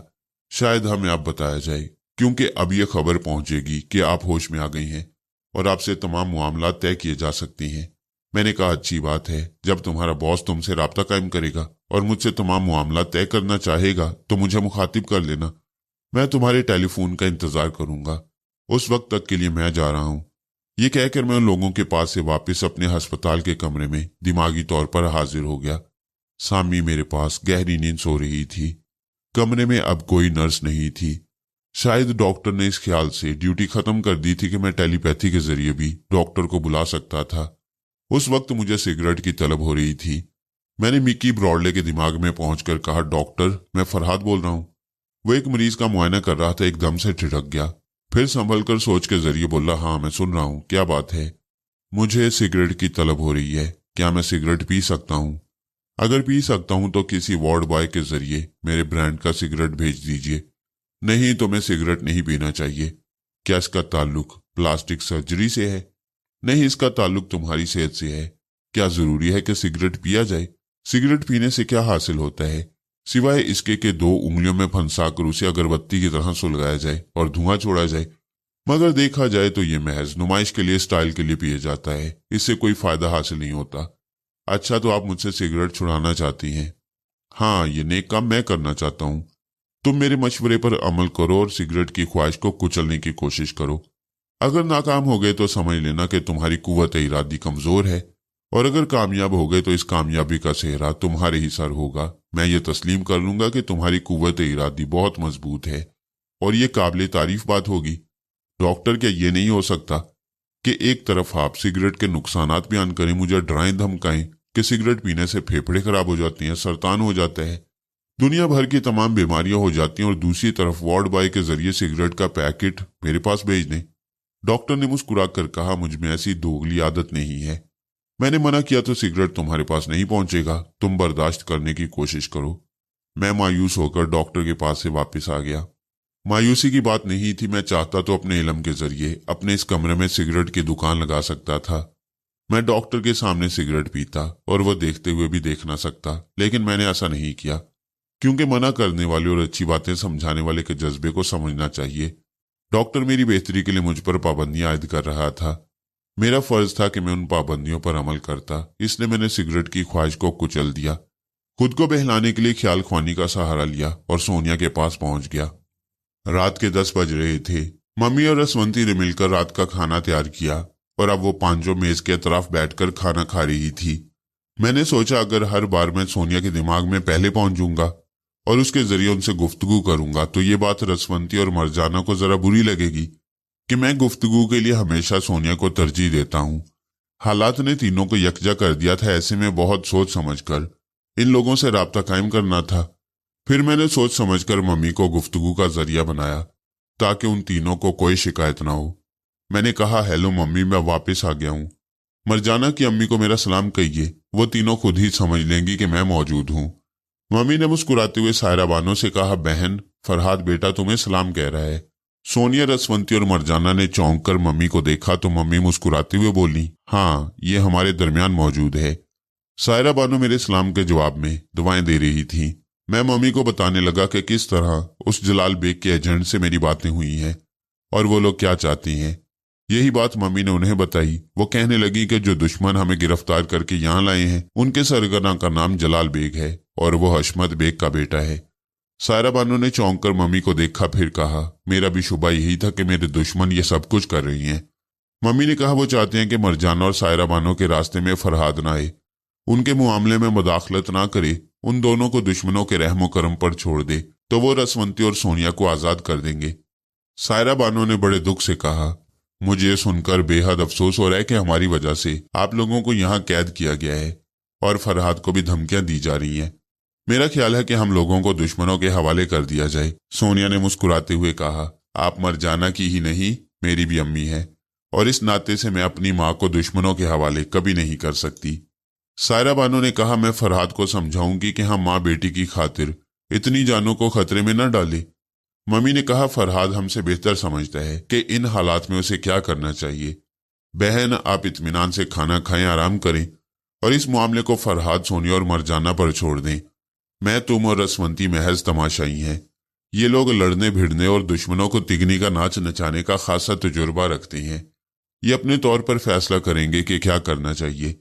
रसवंती ने एक सरदा भर कर कहा, मम्मी, आपने दुरुस्त कहा कि मैं अभी तमाशाई बनकर रह गई हूँ। टेलीपैथी के बगैर किस तरह बेदस्तोपा हो गई हूँ। काश के मैं भी सोनिया और मरजाना के शाना बशाना अपने इलम के जरिए दुश्मनों का मुकाबला कर सकती।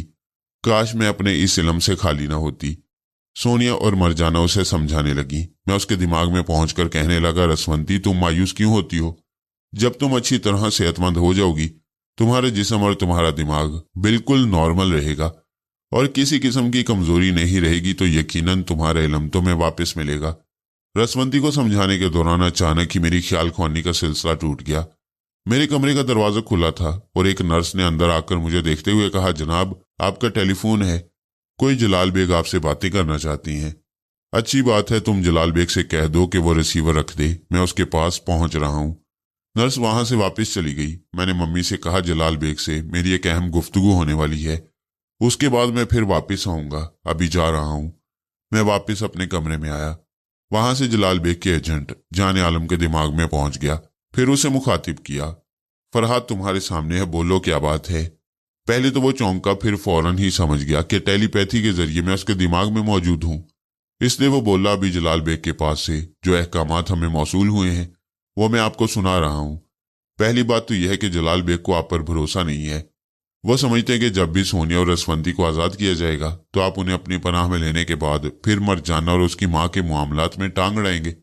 मैंने कहा, अपने जलाल बेग से कहो कि मुझसे बराह रास्त बातें करे, या फिर वो तुम्हारे पास कहीं छुप कर बैठा रहे और तहरीर के जरिए तुम्हें मेरी बातों का जवाब देता रहे।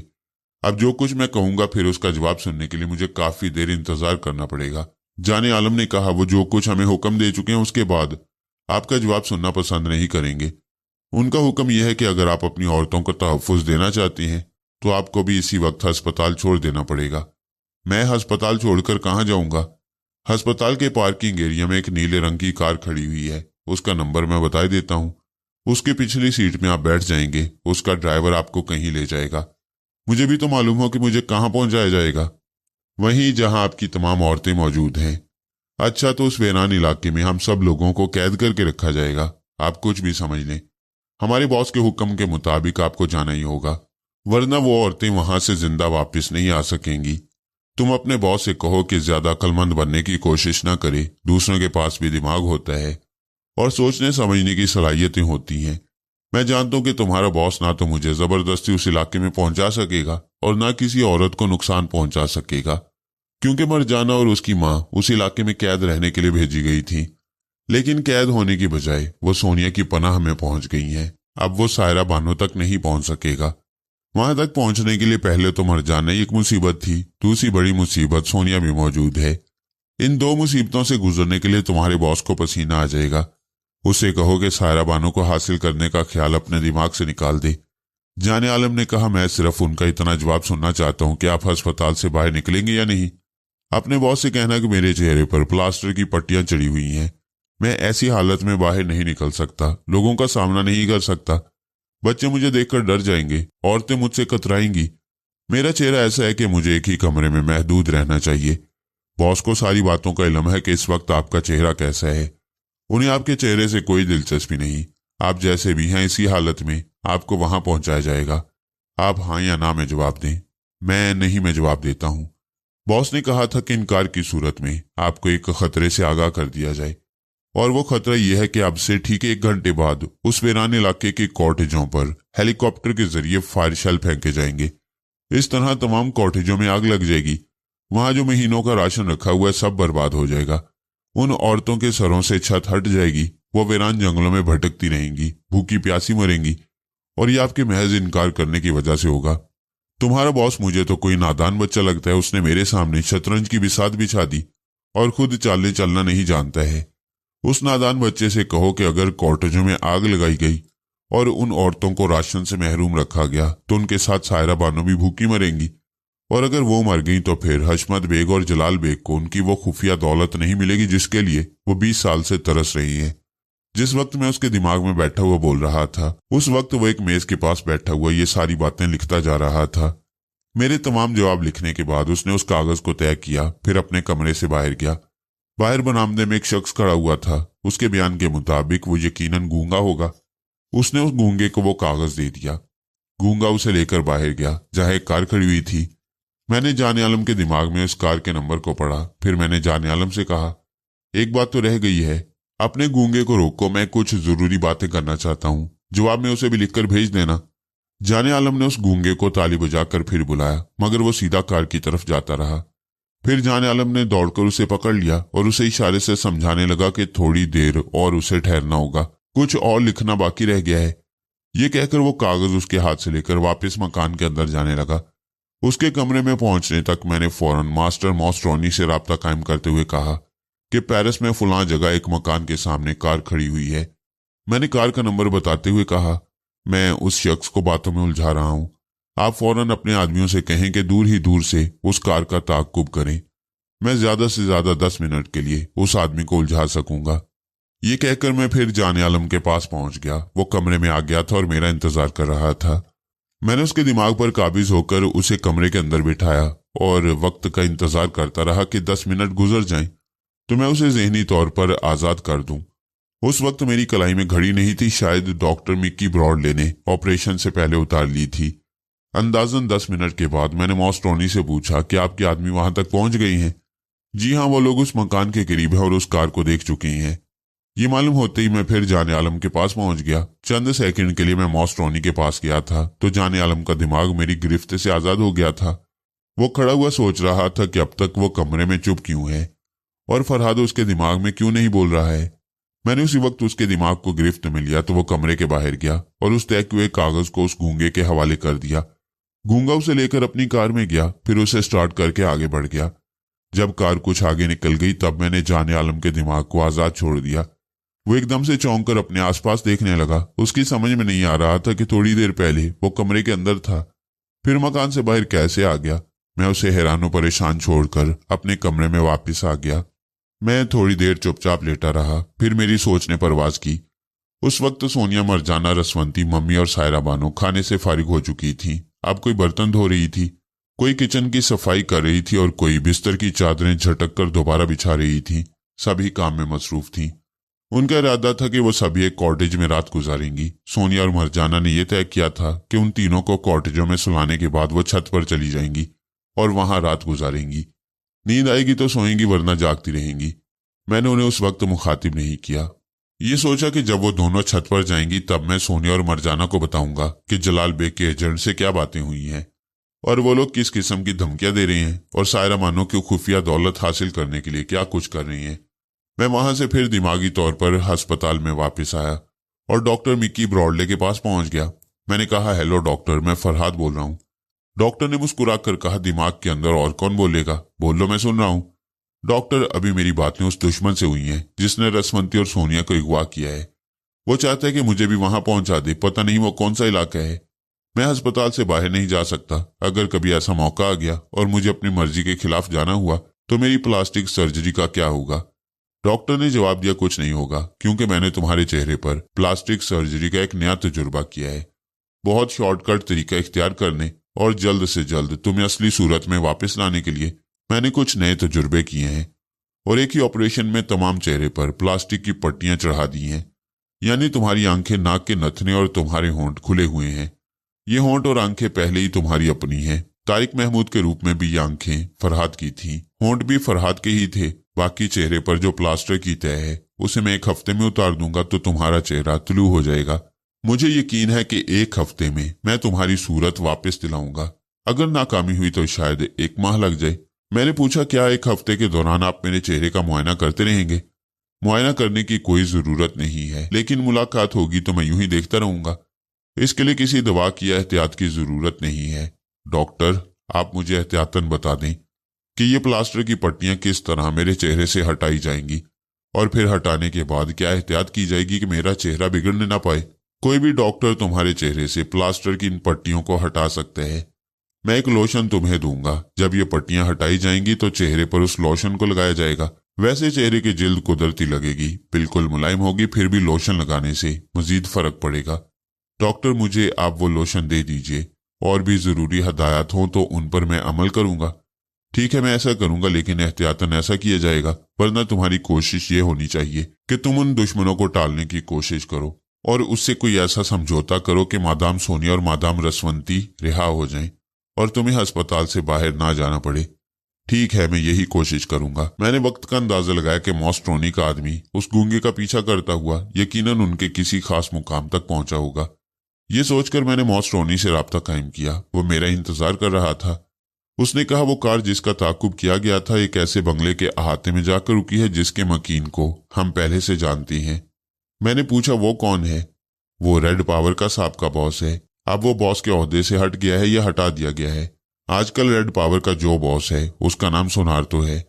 मुझे इससे कोई गर्ज नहीं। आप उसका नाम बताएं जो हटा दिया गया है। उसका नाम हशमत बेग है। मैंने इत्मीनान की एक गहरी सांस ली। अब हम किसी हद तक जलाल बेग के करीब पहुंचने वाले थे।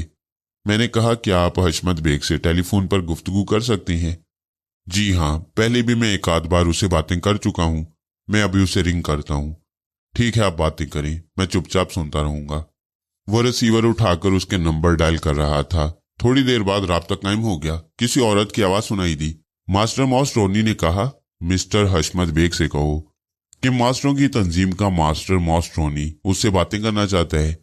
उसे होल्ड ऑन करने के लिए कहा गया। मैं होल्ड ऑन नहीं कर सकता था क्योंकि मैं उस औरत के दिमाग में पहुंच गया था जिसने फोन अटेंड किया था। अब वो दूसरे कमरे में जा रही थी। वो एक ख्वाबगाह थी। वहां हशमत बेग एक आरामदेह सोफे पर नीम दराज था। उसके हाथ में शराब का गिलास था। उसने कहा, मास्टर मॉस रोनी का फोन है, वो आपसे जरूरी बातें करना चाहते हैं। वो बुड़बुड़ाता हुआ उठ गया। क्या मुसीबत है? मैं जानता हूं कि ये फरहाद और मरजाना के सिलसिले की कोई बात होगी।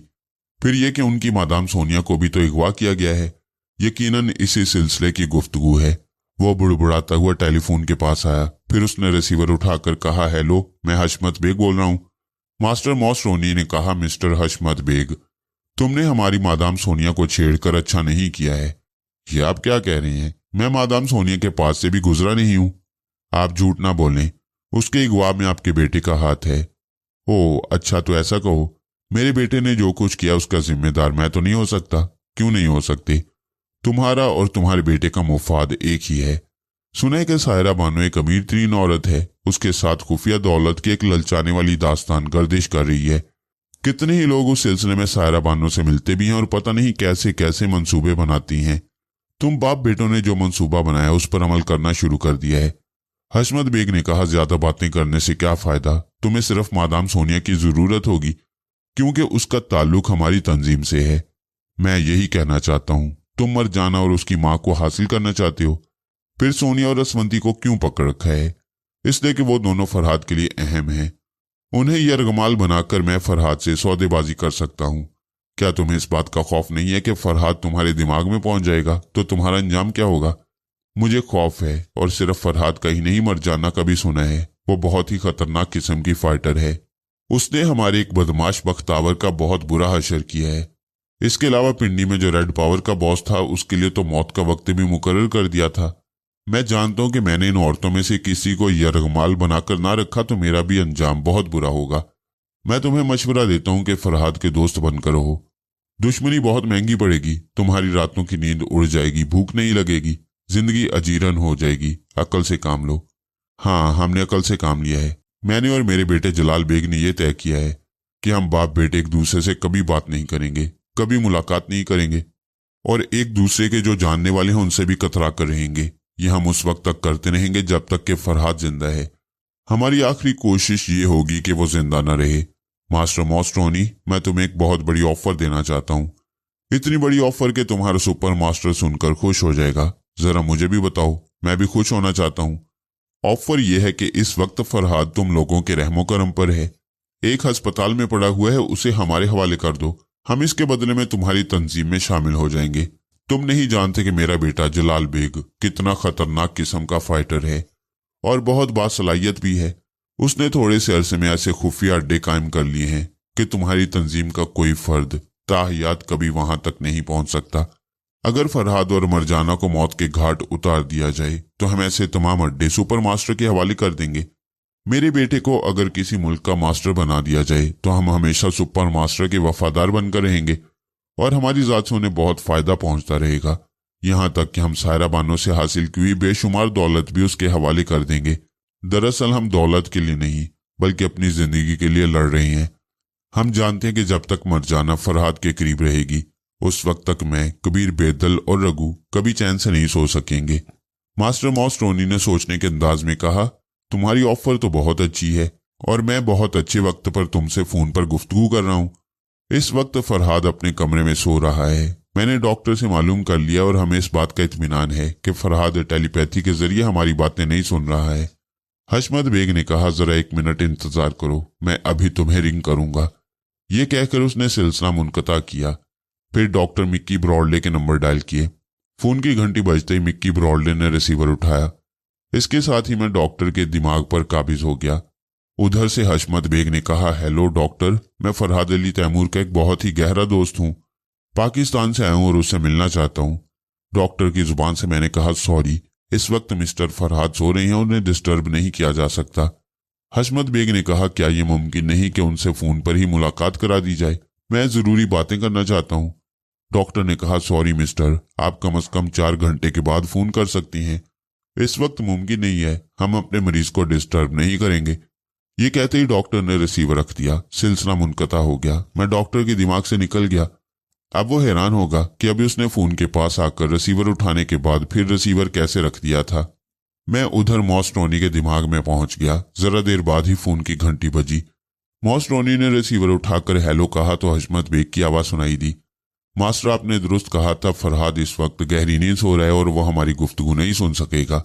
मॉस टोनी ने कहा, अच्छा तो तुम मेरी बात की तस्दीक कर रहे थे, कोई बात नहीं, इस तरह एक दूसरे पर एतमाद हो सकता है। अब हमारे दरमियान जो समझौता होगा वो सिर्फ हमारे दरमियान होगा, उसकी भनक फरहाद के कानों तक नहीं पहुंचेगी।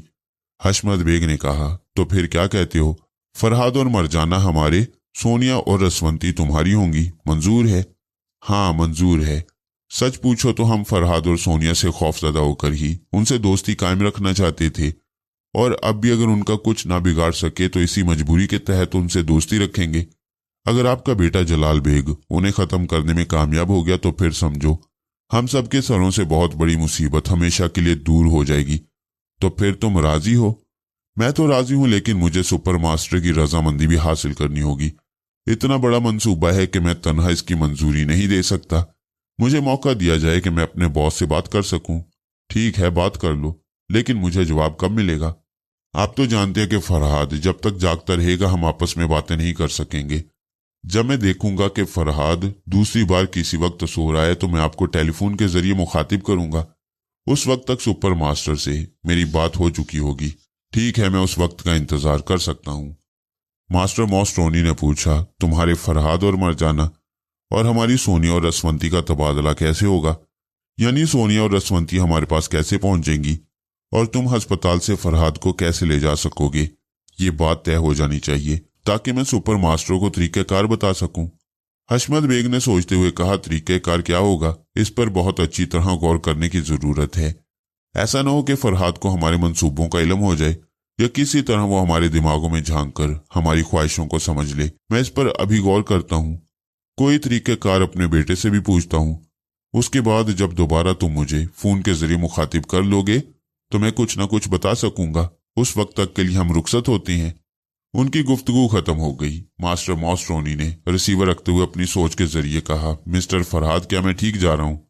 बहुत अच्छे जा रहे हो मिस्टर फरहाद। जब मैंने हशमत बेग से गुफ्तगू की तो ये तवक्को नहीं थी कि वो इस किस्म के ऑफर देगा। अब वो यकीनन इस ऑफर के बाद फंस जाएगा। आप जरा इंतजार करें, मैं हशमत बेग के पास जाकर देखता हूँ कि वो क्या कर रहा है। ये कहते ही मैं हशमत बेग के पास पहुंचा। वो अपने बेडरूम में आ गया था। उसने बेडरूम में आते ही अपने मुलाजिम से कहा था कि वो नंबर मिलाए। नंबर मिलाने की बात सुनकर ही मुलाजिम समझ लेता था कि हशमत बेग अपने बेटे से फोन पर बात करना चाहता है। अब हशमत बेग को उस फोन का इंतजार था। फोन की घंटी बजने लगी। अब उसका बेटा जलाल बेग उससे बातें करने वाला था। मैं उधर पूरी तरह मुतवज्जा रहा। हशमत बेग ने रिसीवर उठाकर कहा, हेलो, मैं हशमत बेग बोल रहा हूं। जवाब में दूसरी तरफ से चुटकियां बजाने की आवाज आई।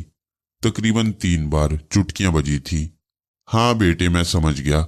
अभी मास्टर मॉस टोनी से फरहाद, सोनिया, रसवंती, मरजाना और उसकी मां के सिलसिले में मेरी काफी तवील गुफ्तगू हुई है। मैंने उन्हें ऑफर दिया है कि अगर मरजाना और उसकी मां को हमारे हवाले कर दिया जाए और फरहाद को मौत के घाट उतार दिया जाए तो हम सोनिया और रसवंती को सुपर मास्टर के हवाले कर देंगे। इसके अलावा हम उनकी तंजीम में शामिल हो जाएंगे। सिर्फ इतना ही नहीं, सायरा बानो से हासिल होने वाली वो तमाम खुफिया दौलत भी हम उनके हवाले कर देंगे।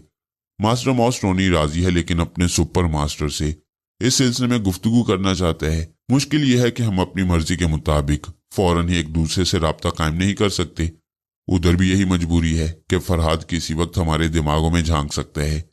लिहाजा तय पाया कि जब फरहाद दूसरी मर्तबा सोता रहेगा तो उस वक्त मास्टर मॉस टोनी मुझसे राब्ता कायम करेगा और सुपर मास्टर के ख्यालात से आगाह करेगा। एक बात और, वो ये कि फरहाद को किस तरह हमारे इस खुफिया अड्डे में पहुंचाया जाए। इसका मंसूबा बहुत जहानत से बनाने की जरूरत है।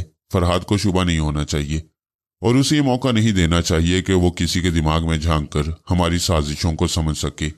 बस कोई ऐसी तदबीर हो जाए कि फरहाद, मरजाना और सायरा बानो हमारे हिस्से में आ जाएं। फरहाद को हम खत्म कर दें, सायरा बानो की दौलत और जायदाद हमारी हो जाए और मरजाना हमारे इशारे पर नाचने के लिए मजबूर हो जाए। जब फरहाद इस दुनिया में नहीं रहेगा तो उधर सुपर मास्टर भी सोनिया और रसवंती को जिंदा नहीं छोड़ेगा। ये तीनों उसके लिए मुसीबत बने हुए हैं, हमारे लिए भी मुसीबत हैं, और ये मुसीबत एक झटके में खत्म हो सकती है, बशर्ते कि तुम कोई उम्दा सी तदबीर सोचो और ऐसी जहानत का मुजाहरा करो कि फरहाद की जहानत धरी की धरी रह जाए। ये कहकर वो एक लम्हे के लिए चुप हुआ। फिर उसने कहा, बस मुझे इतना ही कहना था, क्या मैं रिसीवर रख दूं? जवाब में 3 बार चुटकियों की आवाज सुनाई दी। हशमत बेग ने इस बात में सर हिलाते हुए रिसीवर को क्रैडल पर रख दिया। इसका मतलब यह था कि अब जलाल बेग को जवाबन जो कुछ भी कहना होगा वो तहरीर के जरिए कह देगा, और वो तहरीरी जवाब हशमत बेग को जल्द ही मिल जाएगा। मैंने मास्टर मॉस्ट्रोनी के पास पहुंचकर कहा, दोनों बाप बेटे बहुत मोहतात हैं, और जलाल बेग ने जिस तरह राब्ता कायम करने का तरीक़ाकार इख्तियार किया है उसकी वजह से मैं फिलहाल जलाल बेग तक नहीं पहुंच सकूंगा। जब आप अगली बार हशमत बेग से टेलीफोन के जरिए राब्ता कायम करेंगे तो उसके बेटे की तरफ से कोई उम्दा सी तदबीर पेश की जाएगी। उनका ख्याल है कि मुझे उनकी साजिशों का इल्म नहीं होगा। देखते हैं कि वो कितना ज़हीन है और क्या करता है। मिस्टर फरहाद, मेरा इरादा है कि मैं कम अज कम 1 हफ्ते तक उन लोगों को बात के जरिए टालता रहूं। इस दौरान आपके चेहरे पर जो सर्जरी की गई है उसका खातिर ख्वाह नतीजा सामने आएगा, और 1 हफ्ते बाद प्लास्टर की पट्टियां हटा दी जाएंगी। आप अपनी असली सूरत में आ जाएंगे। उसके बाद तबादले की बात होगी कि आप और मरजाना उधर जाएंगे, सोनिया और रसवंती इधर आएंगे, और किस तरह यह तबादला होगा इस पर हम इसी दौरान अच्छी तरह गौर कर लेंगे और कोई ऐसी तरकीब सोचेंगे कि जलाल बेग हमारे सामने बेनकाब हो जाएगा। मैंने मॉस्ट्रोनी की बात की तायीद की और उसके पास से वापस आ गया। सामी अभी तक सोई हुई थी। मैंने उस पर एक नजर डाली, फिर आंखें बंद करके सोनिया के पास पहुंच गया।